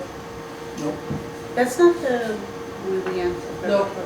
It's here. It's the one down by Parkwood. Okay. Crooked River is the Parkwood. And There's work being done to restore that defunct bog into natural wetlands. And so a project like that can be incorporated as one of the nitrogen management plan updates, right? Because the town can start taking credit for the nitrogen that's reduced. Typically, as part of those projects, you do a baseline monitoring, so probably before construction, that helps quantify how much nitrogen is actually moving through the bog. And then once the restoration is complete, you track how much that's been reduced, and that can actually be a nitrogen credit towards your watershed permit. Isn't that a fairly expensive way of reducing nitrogen? Do you have to take this stuff by eminent domain, or how does that? Because somebody owns these bogs, Yes, right? yeah. I mean, the falling price of cranberries is going to do some And of that that's for the you. premise of these reports, right, is as the economics is changing, some of these systems may be available. But yes, there's negotiation, you would have to establish how the town would get control, do people actually want to let these grow fallow? Right, and this Some would of get that would become solar fuels. possibly. Which is okay, because at least you would get the reduction in agricultural fertilizer. From an ecological perspective, I'd rather see it be a wetland, but I We can't have everything I dig it want. out and remove The sands clay, and the everything, clay yeah. layer, because there's a layer of clay in the bogs to retain the water above that layer. Right. That all has to be dug out and. Well, it's But at no, the it's end not of that. It's not a simple yeah. thing. It's not trivial. Yeah, but at the end of that project, you do get a restored wetland, Yes. right, which is a benefit to the community. I get it. And that's another, there are a lot of projects, you mentioned the one in Crooked River, in Quinnemesset River, in Falmouth, and in Harwich, so there's a lot of data being collected right now on how well these work that the town can benefit from if they do want to adapt it in a few years, move forward with some of these designs. Do you have a big project that Buzzards Bay Coalition is doing between Carver and Wareham? In West Wareham, they purchased a lot of land. What was that? Not thinking at all, but Buzzards Bay Coalition. So- And part of it was to retire some bogs, keep a couple for information, hey, let's see, this is how a bog works. And it's off between Carver, Rochester, and Wareham. Is that, so I do know that there's a Several land hundred, purchase that Buzzards Bay Coalition was. several hundred acres. Is that the Williamtic River Corridor one? Yes, Okay, so that's the Yes, next that's watershed it. over. yes. So it doesn't count for this, Oh, but, okay, but it's, yeah, okay. but as we talked about, there is a nitrogen degradation issue in Williamtic River, so it will help that Okay. river system. Yeah, but it's not quantified in this report I yet. can't remember the name. There's a lot of good projects going on, it's a good thing. All right, so the next, for I centralized see that. Like it's not Jeopardy. For centralized treatment, we looked at 3 major types of options. So one is if you bring all the flow here, how would you expand the flow here? And then the biggest bottleneck is how would you discharge the increased flow? And we'll talk about the 3 different options, either increasing the permitted capacity to surface water, developing new recharge to groundwater or an ocean outfall. We also looked at opportunities for a satellite facility. So there's a natural divide 495. To the north, is there an opportunity to develop a smaller facility? Would that be more cost effective than bringing it to this area? And there was a conceptual layout that was developed at 95 Charge Pond Road, which is the Wareham Maintenance Department.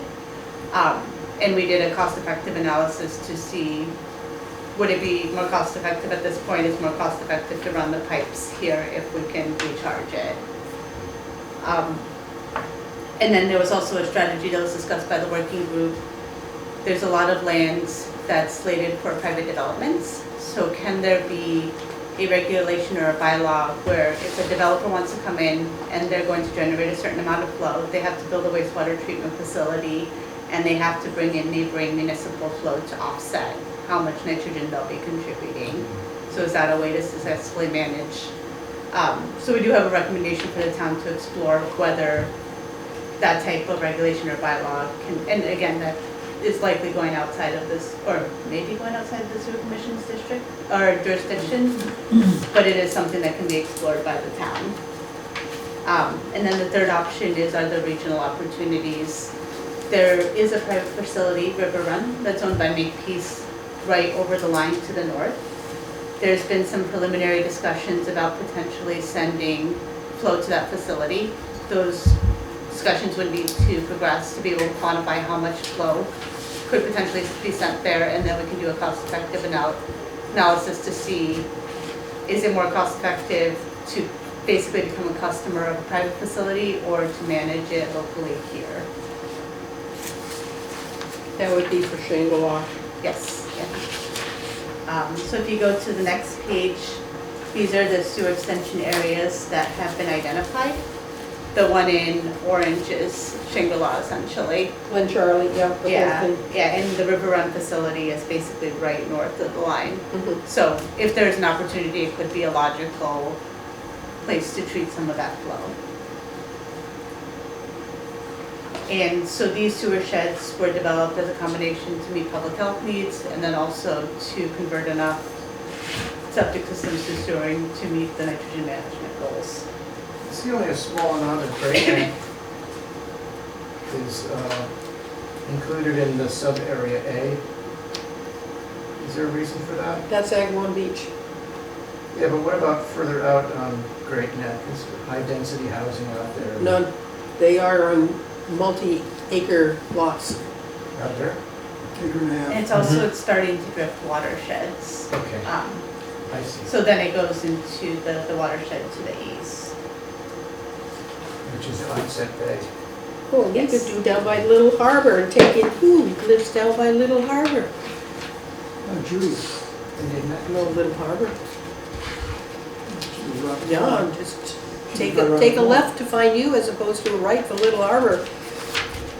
Any other questions on, and we can always come back to this so also. is this map different from the draft version that we saw last time? No. It, little changes, but primarily very similar. But if we take a look at the A1, that's close to where the plant is, that's where there's a development that went in where the old drive-in used to be. And there was some discussion if we could get those homes in their sewer, we might be able to get a better output by taking all those homes where the drive-in used to be, because that's pretty clustered in there, that's Yeah, tight.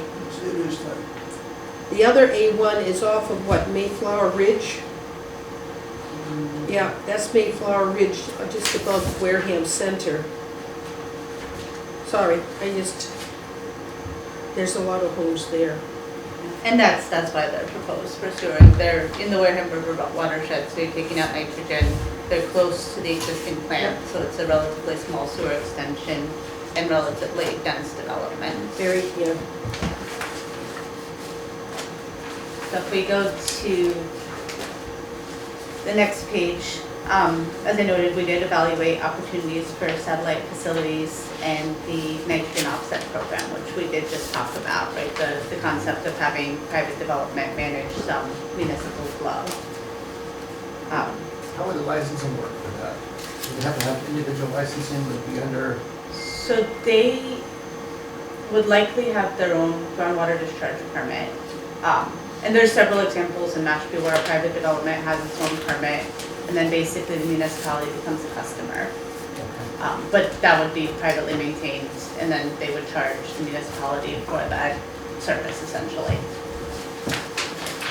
You could, if the town wanted to take those on, right, you could manage and operate those systems too, but there's also an opportunity to have it privately done. And then the opportunity with the regional opportunity, which we did cover also. Can we get a current picture of the plant? Yes. This is a little Yes, dated, yes. with all the work we've done on it. In the CWMP report, there's an updated figure. Okay. So this is, as you noted, a dated photo of the plants. At this point, the plant is limited by its effluent discharge capacity, so it has minimal capacity for new connections and some. All the work done? Sorry. No worries. I'm just showing that there's a little bit of an updated one in the CWMP. Perfect. And some of the key process equipment is reaching the end of its design life. So we looked at options of different technologies that could be used to expand the facility and meet a effluent nitrogen limit of 3 milligrams per liter, which is the conventional limit of technology for nitrogen removal. And overall, that evaluation concluded that the most cost-effective process is to keep the process you have now and to expand it through a series of tankage. For the biosolids, so that's the sludge that's taken away from the facility, we looked at 5 different biosolids options. What we saw is the net present worth analysis is very sensitive to market conditions. There's a lot of uncertainty in the market right now. So the recommendation was, as the town gets closer to actually making that upgrade, to revisit the present worth analysis to make the final decision on which type of technology to go on. So it allowed us to develop an allowance for planning purposes. But again, there's been a lot of movement in the market and it should be looked at again. If you go to the next page, this shows the phase expansion. So phase 2, which is currently in progress, and then the tankage that would be required to upgrade to 2 million gallons. So we're currently at 1.56. The tankage that would take it to 2 is in green, and then in blue to take it to 3. And then just to maintain flexibility on the site, we also looked at if you wanted to expand it even further in the future to 4, what would be required. And that really is a minimal expansion. And then the space allocations for the biosolids handling. And I did just want to note on this one that you'll see project phasing on the right and you'll see this map on the left. The solids handling would have to come before the 2 MGD expansion. So just so in terms of timeline, that the emblem in the right is sort of the timeline one, just so you know. This is just the one on the left is just showing you the various items, but yeah, you would need to do solids handling in red before you go to the greens. And what did you say the currently we're at for the MGD, 1.65? 1.56. 1.56. so we should cross out design in phase 2 and Yes. put in progress? In progress, yes.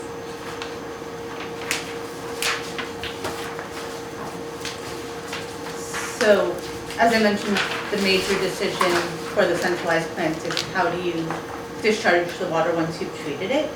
We looked at 3 different options: increasing the surface water discharge to Agawam River, which is what happens now, development of a new ocean outfall, and discharge to groundwater. So this is an example of discharge to groundwater through open sand beds. It looks like Marion. Yeah. Well, so Marion, I think those are influent EQ tanks. I thought they discharged to a creek at the other end. But they had a But I could be wrong. problem, their pits were not lined. Where is that? Mary, Whereabouts is I don't know, I've seen this picture before. it? Yeah. Yeah, this one here is from Falmouth. Okay, then that's why I've seen So, it. two other options spring to mind. One would be evaporation. I know it works better in Arizona than it would here. Yes. Did you consider evaporation of pits as options? No, because of the large quantity of water. So that would help, Okay. but it wouldn't make a substantial dent in what needs to be discharged. Yeah, and then the other And as you option. mentioned, the temperatures wouldn't be And the optimal. humidity, right? Yeah. See the delta G with this. And then the other one would be reuse of the stage water that comes out as irrigation. That's another thing that we use out west because of the scarcity of water. We use water as outflow, irrigating parks and golf courses and things like that. There's a system actually in Yarmouth. They irrigate one of the golf courses, Bayberry, with effluents. So there are local examples too that has not been accounted for yet, but it can help reduce the overall flow that needs to be managed. We've talked about using our discharged water and taking it someplace, but they never went anyplace, did it? well, they're. Put into tanks and The give- original discussion was to pipe it at the CMAS, because they needed water. And the problem with that was what happens when they decide they don't want it.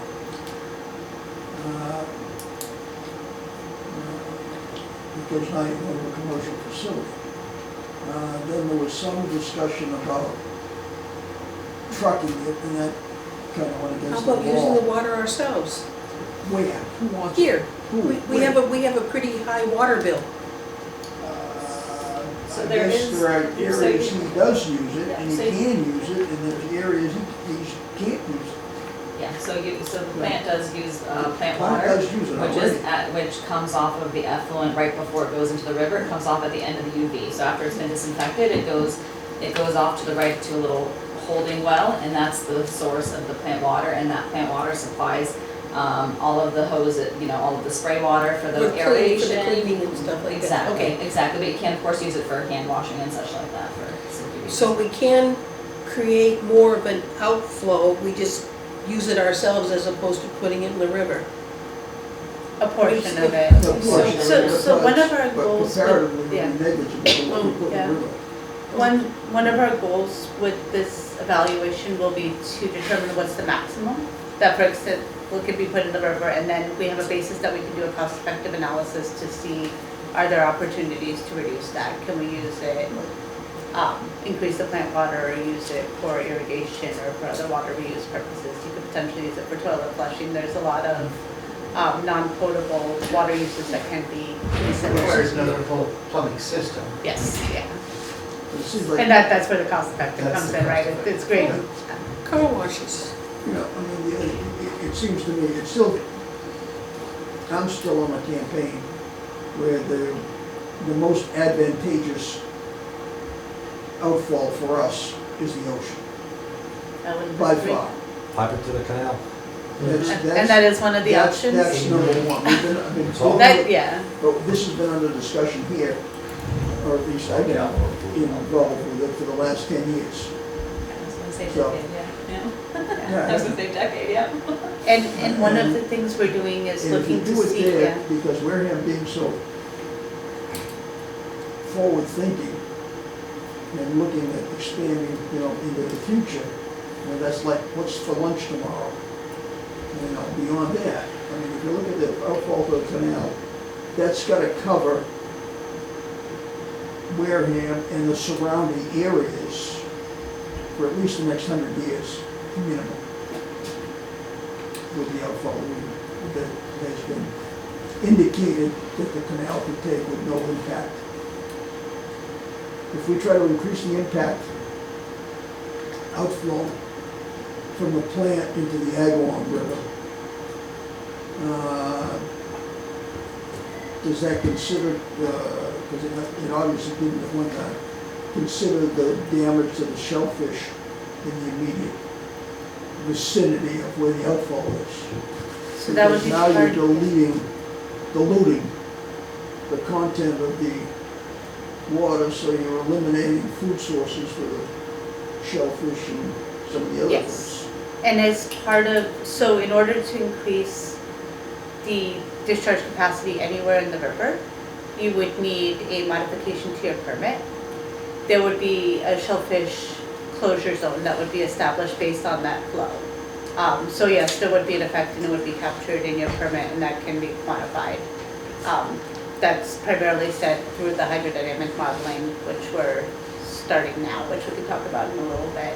Sure, we won't get the people with shellfish there have. But that's an important thing to quantify, right, to be able, to be part of the public discussion. And to quantify, can you even increase the discharge here, or do you have to go to, right, instead of talking back and forth of do we do it here, do we do it there? It helps what is feasible, what's not feasible. Yeah, and so, sorry, go ahead.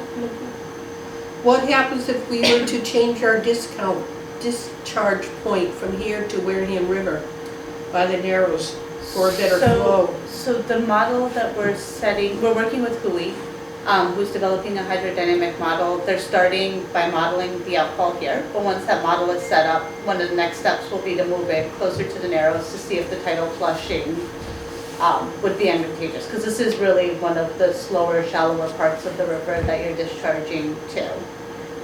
But I think for that evaluation, it's important to quantify what would happen if you keep doing it here, and then you can compare to the costs of moving it. But a little bit later we'll talk about, but there are three options, right? Can you increase here? Can you move it further down the Wareham River? Or do you have to go to actually the ocean? At some point, you're gonna have to go to the ocean. It eventually goes there. At some point, we're gonna have to eventually go there, because you're never gonna pick up the And the slowly is the problem, right? Size Because that's or what's allowing expulsion. the nitrogen No, to be in the just sitting there. you won't go there. Wherever, I don't care how good it is, it's only gonna take so much. It won't take what the canal will do. You know, and groundwater discharge, I think you've already determined that we don't have a legitimate area for groundwater discharge. And it goes It's back to the acceptable. Wareham River, so Well, you're cycling you know, that in. That's what I'm saying, you don't have a legitimate area for groundwater discharge. Yeah. So that's kind of out of the discussion right off the bat. I mean, Yeah. it makes it a lot of verbiage, a lot of, lip pounding, but it doesn't solve the problem, and there isn't an answer to the problem. It's kind of like a small Band-Aid, if you go to something like that, but that's about all it is. And if you're gonna solve the problem, unless there's another option that nobody's addressed at the moment, it's gotta be someplace in the canal somehow. We've gotta get it out to there, it's gotta get that way. Because at some point in time, well, first of all, you've got Buttermilk Bay that we've talked about. That's all South Plymouth over there. That's all septic over there. Are they gonna put in a new treatment plant in Plymouth? With what they've just gone through over there right now, I can't doubt that they're ready for that kind of BS. Even going forward, that's gonna be another thing, because South Plymouth is almost a separate town from Plymouth. What do the inland towns do? They typically, so it's typically river discharge. But inland, you're farther upstream, so it's more of a phosphorus issue as it's freshwater. Here, as you're transitioning to saltwater, it's becoming more of a nitrogen issue. Yeah, so like communities along the Blackstone River are primarily all surface water discharge. Communities on the Cape are primarily discharged groundwater, but a lot of communities are seriously looking at other alternatives now. Same thing, there's not a lot of space. There are impacts of concentrating water in one portion of the groundwater, that mound, and how it affects sensitive resources. Now we're talking about the Hantush equation, aren't we? Oh, yeah. Inside joke. Very inside. So as we mentioned, the permitted average flow capacity at the plant right now is 1.56. and you have a seasonal effluent nitrogen concentration of 4 milligrams per liter. So through the upgrades that are proposed, that will be reduced slightly to 3 milligrams per liter, which gives you a little bit more capacity. There have been some preliminary discussions with Mass DEP and EPA, which are the two regulatory bodies for the NIPT's permit. If there is an increase in the river discharge, you have to show that you can still meet your TMDL by adding that additional load. So this would be the first document that would show you're taking out enough in other places and reducing enough with this increase that you can still balance and you can still meet your nitrogen reduction goals. If you can't do that, that's a non-starter to ever increasing the discharge because you're degrading it. The next step in the permitting evaluation would be to do, so we're doing initial modeling right now. The next step would be to do an anti-degradation evaluation. So that's looking at Massachusetts regulations have water quality standards, and you have to demonstrate that with the increase, you're not degrading below the levels of those standards for a long list of parameters, including temperature, VO, nutrients, and other parameters. So it spells out what the parameters are. You have to do the modeling and the sampling to show that you'll maintain high water quality or adequate water quality with the proposed increase. And if you can successfully demonstrate that, the next step would be a permit application for a flow increase, either here further down the river, or it would still be an NIPT's permit if you went to Ocean Outfall.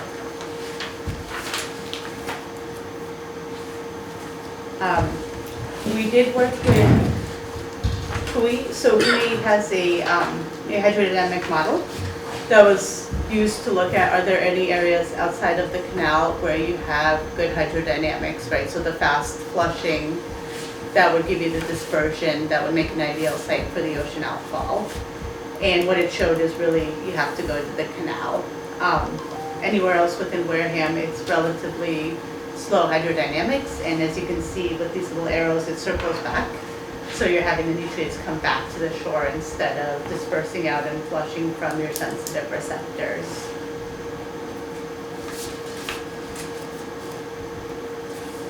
And then the next figure just shows this, these are mean velocities, and so you can see, right, the canal is, as everybody knows, right, much higher than the other waters in Wareham. Do we have a choice for another outfall in the canal, or must we use Mass Maritime? No, so far,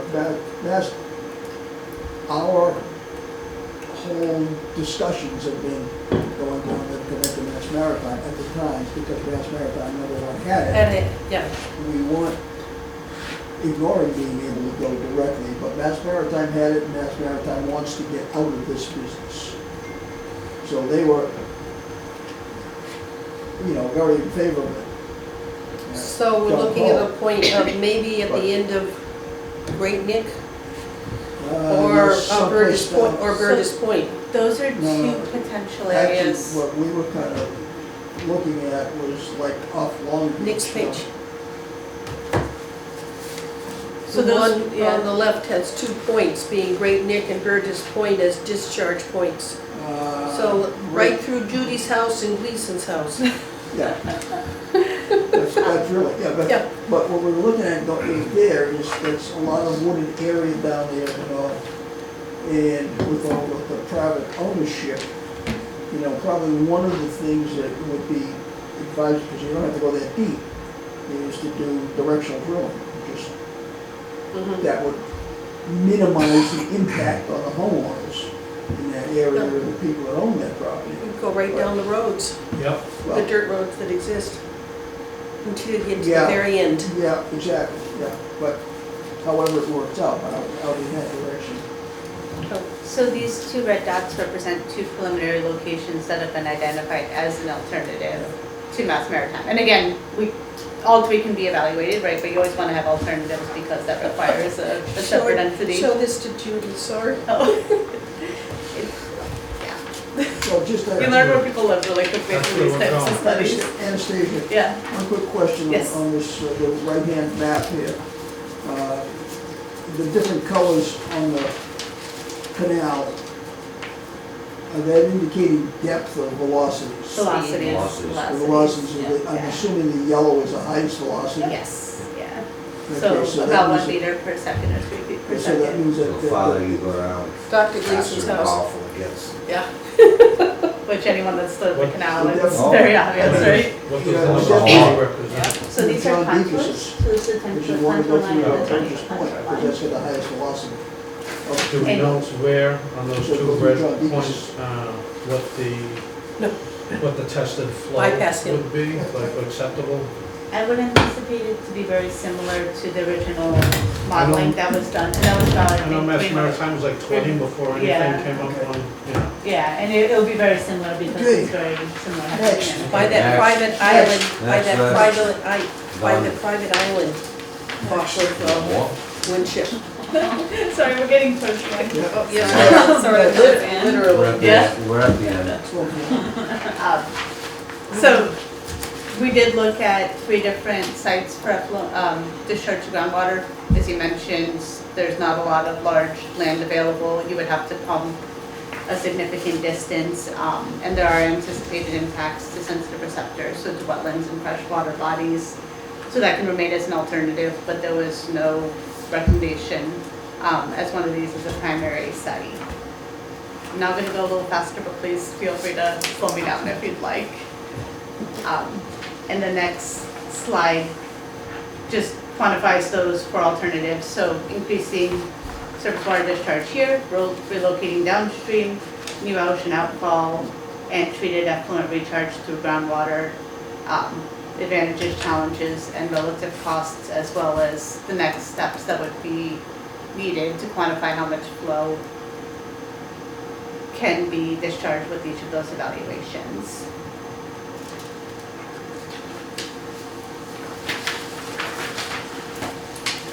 So the next section is the draft recommended plan. This first table shows the different projects that are outlined in the draft plan, which is in the CWMP. The first column is the estimated load reduction from each of those. And then the second column is the percentage of the removal goal that you're meeting with each project. So overall, by 2045, we're trying to reduce 47.8 kilograms of nitrogen per day, and this shows that it's basically that 48 kilograms per day. So a negative number is an increase. Yes, so at each time we increase the capacity, Yeah. then we're subtracting that. And maybe this is obvious to everyone, but just to reiterate the 2045 goal, that is what needs to be reduced in order to meet the TMDL compliance for just the town of Wareham. And Anastasia, add any nuance you want or correct me if I'm wrong. No, that's absolutely correct. Won't be here to see that. What? No, I'm not making 100. So this is a combination of fertilizer bylaws, stormwater best management practices. We do have the cranberry bog projects as well as a series of sewer extensions. Somebody could do a good job on Jeopardy. So in terms of the biggest question that's left is what is the most cost-effective treated effluent recharge? The recommendation is to evaluate feasibility of increasing permitted capacity of the outfall through hydrodynamic modeling and the anti-degradation evaluation. Evaluate whether it can be done here or whether you need to move it, and then also concurrently continuing evaluation of land-based options.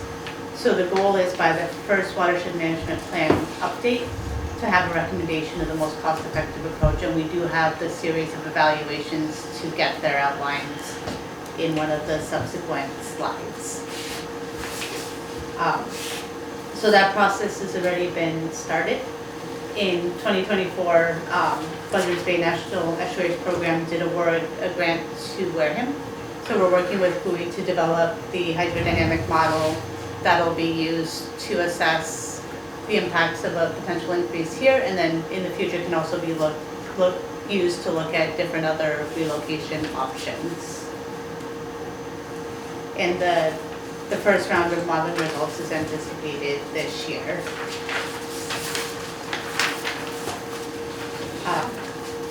For the wastewater treatment and residuals, the recommendation is a series of phased upgrades. And that also allows you to adjust your plan as you go, right, so you're not overbuilding.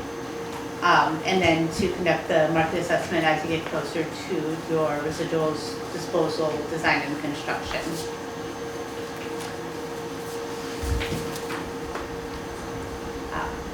For the next page, for the collection system, the recommendation is to start first with the sewering south of 495. That's the area closest to your existing infrastructure. So the parcels that are in gray is your existing collection system. And as Sandy noted, some of the highest density parcels. And that will also allow the town time to initiate discussions with Makepeace to see if Shangri-La could potentially be sent to the north. And also to explore developing that private developer nitrogen offset strategy. And a lot of those sites are mobile home parks. Big, in that Yes. area, big Yeah. mobile home parks. Yeah. So that was identified as a public health need Yes. too, right? And the, Carrie, do you have a question? Yeah, the grays, go back to the gray again, my glasses aren't strong enough for No worries. this large print. Yeah, so like you can see it's south of like 495 turning into 25. You Yeah. see all of that, those areas are kind of filled in with some pink spots. Yep. And that's all gray, yeah. And so you can see if you look, as you look sort of towards the left, Mhm. you know, below the greens, those are also gray with some pinks nestled in. And again, the pinks are future infill, just like easy to capture to your existing system because it's right next to it. And if needed that for helps. nitrogen management. Yes, So- yes. So we're not just extending the system, we're trying to Right. selectively take out nitrogen with it. Right. Yeah, whereas obviously everything like west of 195, just the outline of the parcel is gray, but it's not filled in gray, so it's not existing. Yes. it's So we a can little also confusing. change that color Yeah, if we it's can hard change to it. read. Yeah. It's just my eyes. No, it's fine, and also like you know, you guys can have the PDF of these, and you could just zoom in, and Yeah. it'll be easier to see. Thank you. And so the goal is by the first 5-year update to make a decision on, for the sewer sheds that are to the north, do you want to send them to the private facility? Do you want to implement the private development strategy, or do you want to focus on getting everything to the plant here? Like you send me Chicago. So, as part of a 20-year plan, we'll have 5 milestones or watershed management plan updates. As we talked about in the first one, the goals are to identify the recommended plan for treated effluent discharge and to identify the recommended plan for sewer sheds north of 495. The goals for the second one would be established through the development of that first one. By the third one, would be to update the plan to include a TMDL compliance plan for the Williantic River and Buttermilk Bay. So that gives you, the scientific evaluation will need a multi-year water quality study. So it gives you time to do that study, for that data to be quantified and reported out to become a TMDL. And then the fourth, again, the goals will be established in the third watershed management plan update. But that's a really good opportunity to look at some of these initial assumptions and make sure that it's still the best path forward as you continue to implement. So when are we gonna get a plan? You have a plan right there. This is it? Yes. This is it. Has it been submitted? It has been submitted, Yay. and also, so we can, sorry, it's been to the submitted to sewer, the yeah. sewer commission because it's just a draft plan. And, I don't know what the process is for when we need to get it to meet, but the next step is. So doing we'll the talk about that at the Sorry, end. oh, sorry. Yeah. Was that your question? And that Jim, yeah, let basically, me know if you want me to send it around or just send it. in words, says everything that we're getting through in the meeting today. So planning level cost estimates for the different centralized wastewater infrastructure that's outlined in the program. Divided into treatment collection system. Too many zeros. I know, I was gonna say sit down for this, but you were sitting, so. I think I added this up the other day, actually. Because you want a total on the right, don't you? I can add that, yes. Well, I can do it just So it's gonna come out about 500 million. 590 something, wasn't it? Let me just do it. Oh, One Stick second. that on the It's all long range. money. No, six- yeah. It's all money, right. Hey, it's just half a billion. 600, yeah. Plus 100, 100 seems like a real round number to me. It is a really What- round what's number at the this point. 594. Now we're talking real money. Yeah. Without the tariffs. Yeah, money. Yeah, Sorry. over 20 years, but yes, it is a Well, large capital program. So if you divide it by 20, that's $30 million. So we would go from an $8.5 million budget to a $38.5 million budget. If it was just, Annually. Annually, if it was just not including the sewer inflation. users, And just on our sewer users. it's not gonna work. The numbers don't add up. Nope. I mean, think about the phasing too, right? As Anastasia talked about earlier on, to get, the allowance, when we start talking about these flows, your first allowance, quote unquote, the first fudge pie factor, the brown piece, that comes in after 2 MGD. So I mean, like, the getting to 2 MGD is really needing a lot of those pie pieces, is another way to phrase it. So you're saying that it's loaded up front or loaded in the back?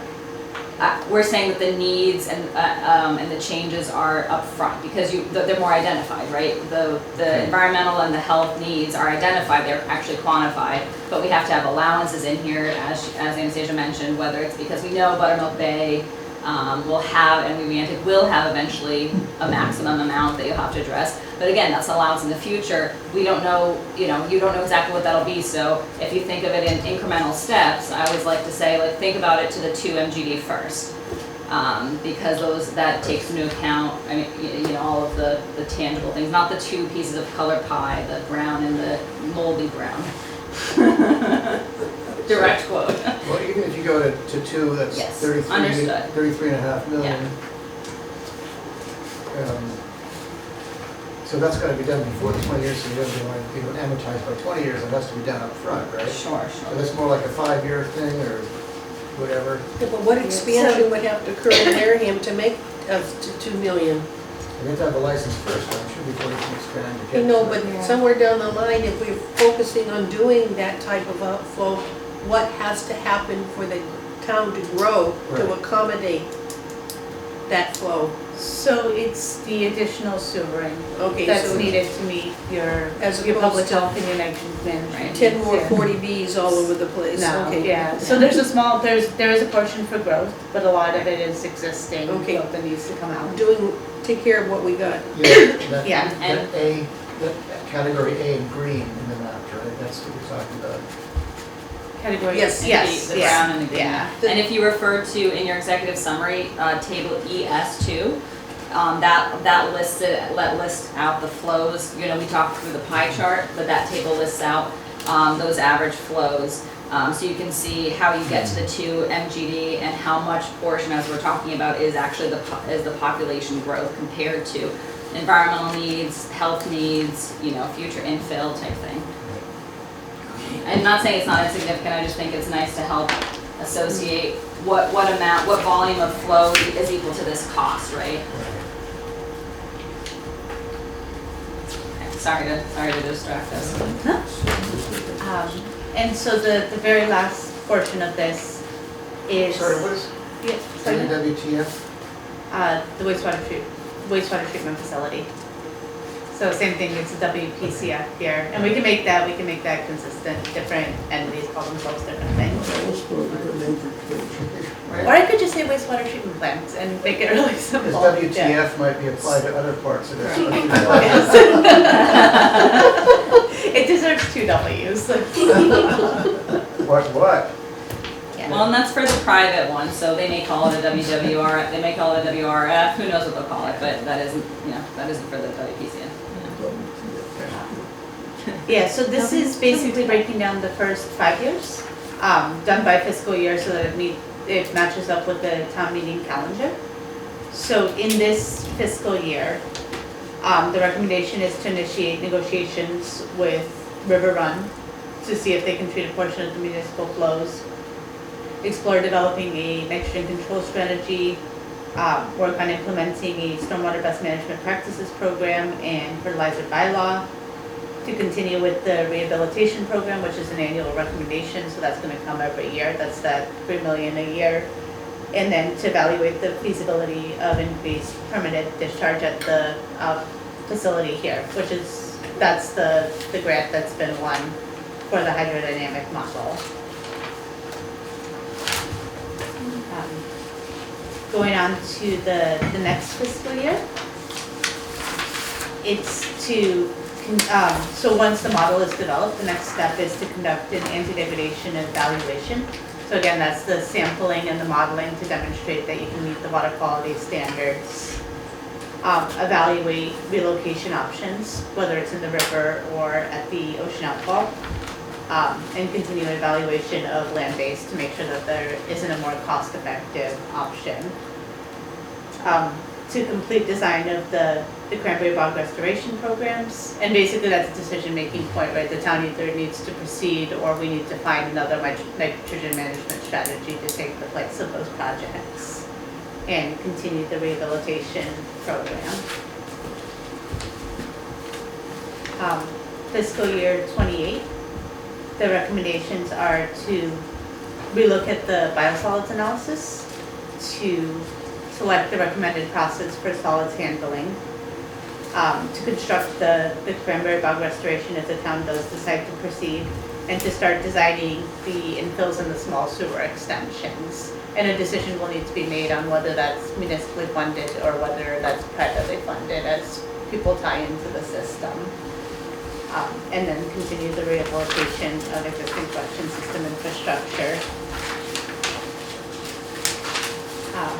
Fiscal year 29, there's construction of the biosolids management upgrade, which as Sarah mentioned has to happen before the 2 MGD upgrade, construction of the infill and small sewer extensions, and continuation of the rehabilitation program. And then the last year, fiscal year 2030, is to develop the watershed management plan update report, which would provide the recommendation for treated effluent discharge and sewer sheds north of 495. And I'm sorry I went through that really fast. Wow. So, Who worked on it? Yes, we spent a lot of time, joint Wow. effort, a lot of us spent a lot of time on it, yes. How many of these have you done?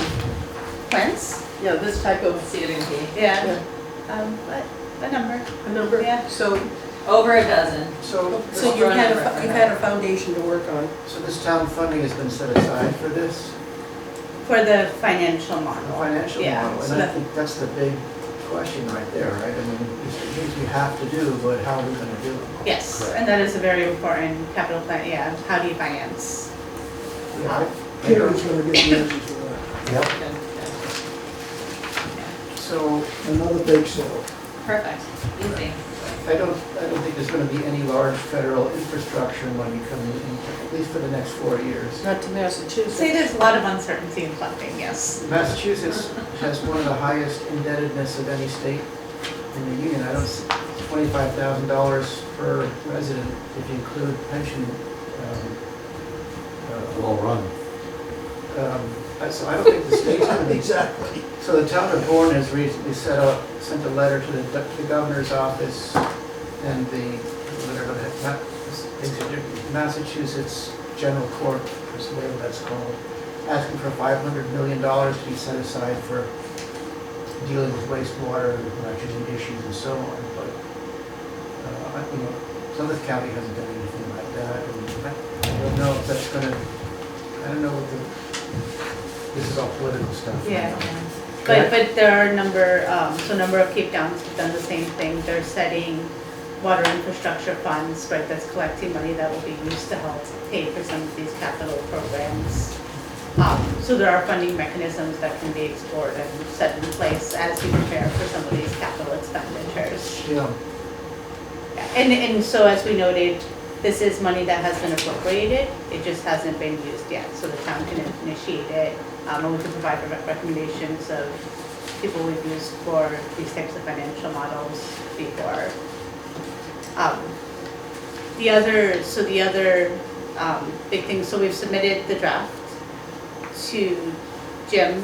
I guess the town needs to review it, right, and at a certain point there needs to be a decision. The next big step is to submit it through the NEPA, which is a So that's both a regulatory and a public comment review process. And that provides regulatory review. It's actually really nice because it gives a timeline for public comments. So once we submit it to MIPA, it initiates a 20-day comment period. So we'll get comments from Mass DEP, Mass CZM, all of the regulatory agencies that contribute to these types of projects, as well as allows the opportunity for public comments. So all of those comments are submitted, and MIPA basically is like a clearinghouse. It screens them, and it decides which comments need to be incorporated to finalize the project. So that, we go through that process for the draft report, and then we prepare the final report. As part of the final report, we have to answer all the comments that were submitted, right? So anybody can submit comments. We have to provide a response of why or why not it was not incorporated into the project, and we have to address the scope items that were outlined in MIPA. If we do that successfully, we submit it again, and you get your final MIPA certificate.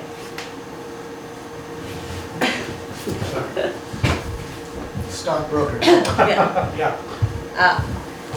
And that final MIPA certificate means you have an approved plan. So it's been approved by DEP, it's been approved by regulatory agencies, allows the town to move forward and A implement the couple plan. years? 3 years? We could do it in so depending on when the town would like to submit, again, 20-day process to go through a public comment period. We'll have to see what the public comments are, but if they're minimal, they can be addressed fairly quickly. And then you would have your final document. And that also is important for financing also. Who makes the decision to say it's time to submit? You said the It's- town, so we the it's- town. That is a town decision. It can be voted by the sewer commission, potentially it could be voted by the select board, right? The town has to decide who's the, Is Derek the final say, town administrator? He always is. I would say we need to talk with the select board liaison about how the select board would like to handle the Oh, the one that's decision. leaving? What? We don't have one. I think we should have a joint meeting with the select board, the board of health, and Derek and Richie, I'd be for that. and go over this presentation again, let everyone know what's going on. But still, someone's gonna have to make a decision at that point, right? That'll be Derek. Derek. and please let me know if this needs to be slimmed down for that meeting, because I know this is a lot. Oh, yeah. Well, I'd like to see the boat make progress. You got three Yeah. I pictures can in do there that. stuck in the same It's spot. almost sailing Well, season, I'll take Yeah. it. Flip it around and say it's on the way So, out. Yeah. Yeah, You see where the boat is now? It's just before the red warning, so it's on its red right return. yeah. So next, I want to see it on the other All side. right, you want to see it heading out? No, I want it. Green, right, go. I want Yeah. red right return, but I want it still past the warning. So what exactly is that we need, as a body, need to do next? Just call a meeting with all the people that you were talking about? I would Is that- think so. Yeah. Yeah, we should map the shoulder this whole thing, so they all need to be involved. And let us know if you'd like the opportunity to provide comments on this draft that would be incorporated prior to that meeting, or if you're comfortable with the draft going as is before that meeting. Well, I think we indicated our comments as we were going through this. I'm not, I don't think I have anything else I'd write up that I haven't already talked Perfect. to or about. Look, all we need is 500 million in a different outfall, and we're all set. 594. 594. Which includes Let's the make it an outfall. even 6. These people that we bring in, they're gonna be like deer in the headlight. Yeah, They are, so maybe distributing, I don't know, just as an idea, distributing the executive summary to those. I was gonna do that to the board. And we tried to make that as Board of Selectmen, concise I as don't know possible, whether- so it's, And the board's gonna turn over pretty soon too. Well, that's the When does it turn problem. over? I mean, you know, the. Elections 1st of May, I know, first but week in May, When do they take off? immediately Maybe- after the So we election's been should we just wait until find out who's on the board? Yeah, I Right? would, that's what I Yeah. was planning on, wait till I find out who's on the board. so we know one person who's gonna step in. Oh, yeah, well, can send one to her.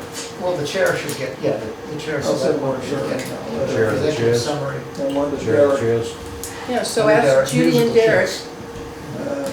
Can I ask one question financially? Is this Go your right one ahead. question? Yeah, we have a note that What's you that? want to ask a question. We have a note, one question for We you. haven't got to that Oh, yet. yeah. Calm down. bonus question. On the financial side here, this money, 594, 30 million advertised, if in fact we went right to the canal for $80 million, if that number is accurate, how much of this goes away?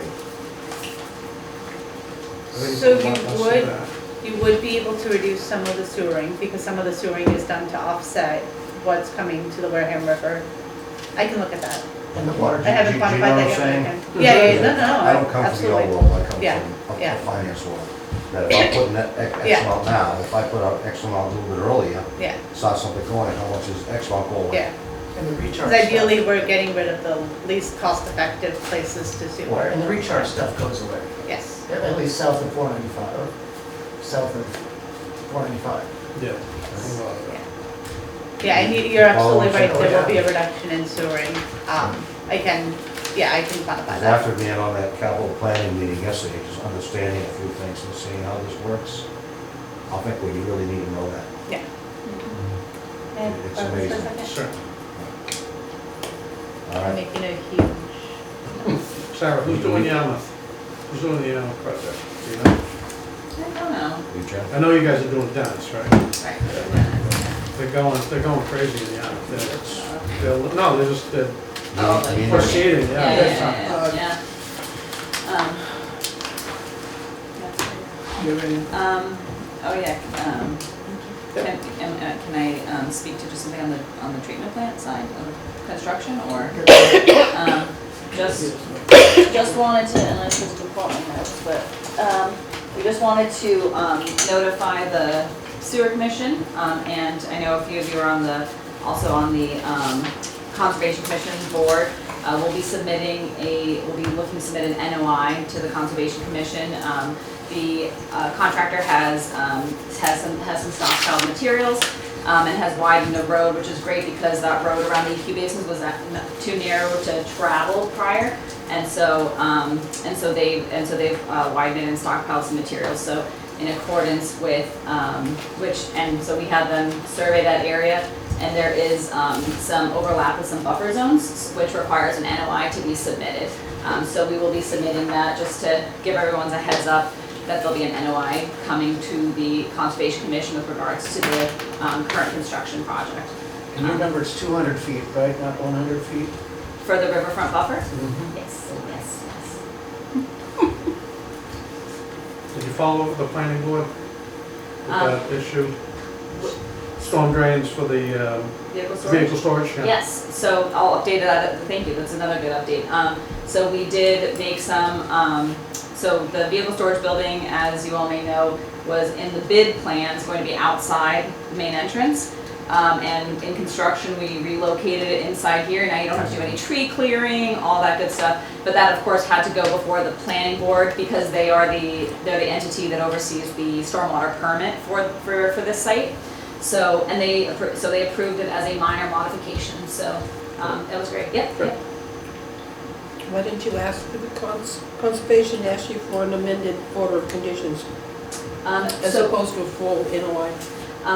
so it's a good question. I can look at if there's an opportunity to do that, but we have already, but I Okay. think we've already closed it out. So All I right. think I think the timing of it was such, that by the time we found out about this, I think the order of conditions had already been closed out. I can check the date of that. I don't think I remember approving an order of conditions for this site. Sorry, no. It's not, yeah, let me clarify. It's not, so we did a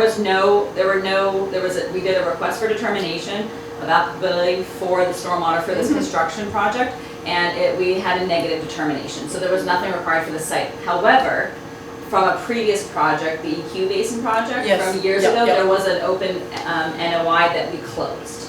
So I thought you were referring to why we didn't amend that NOI. Sorry, yes. So yeah, no, there was no, previously there was no requirement for an NOI on this site for the construction. Yeah. Good question, thank you.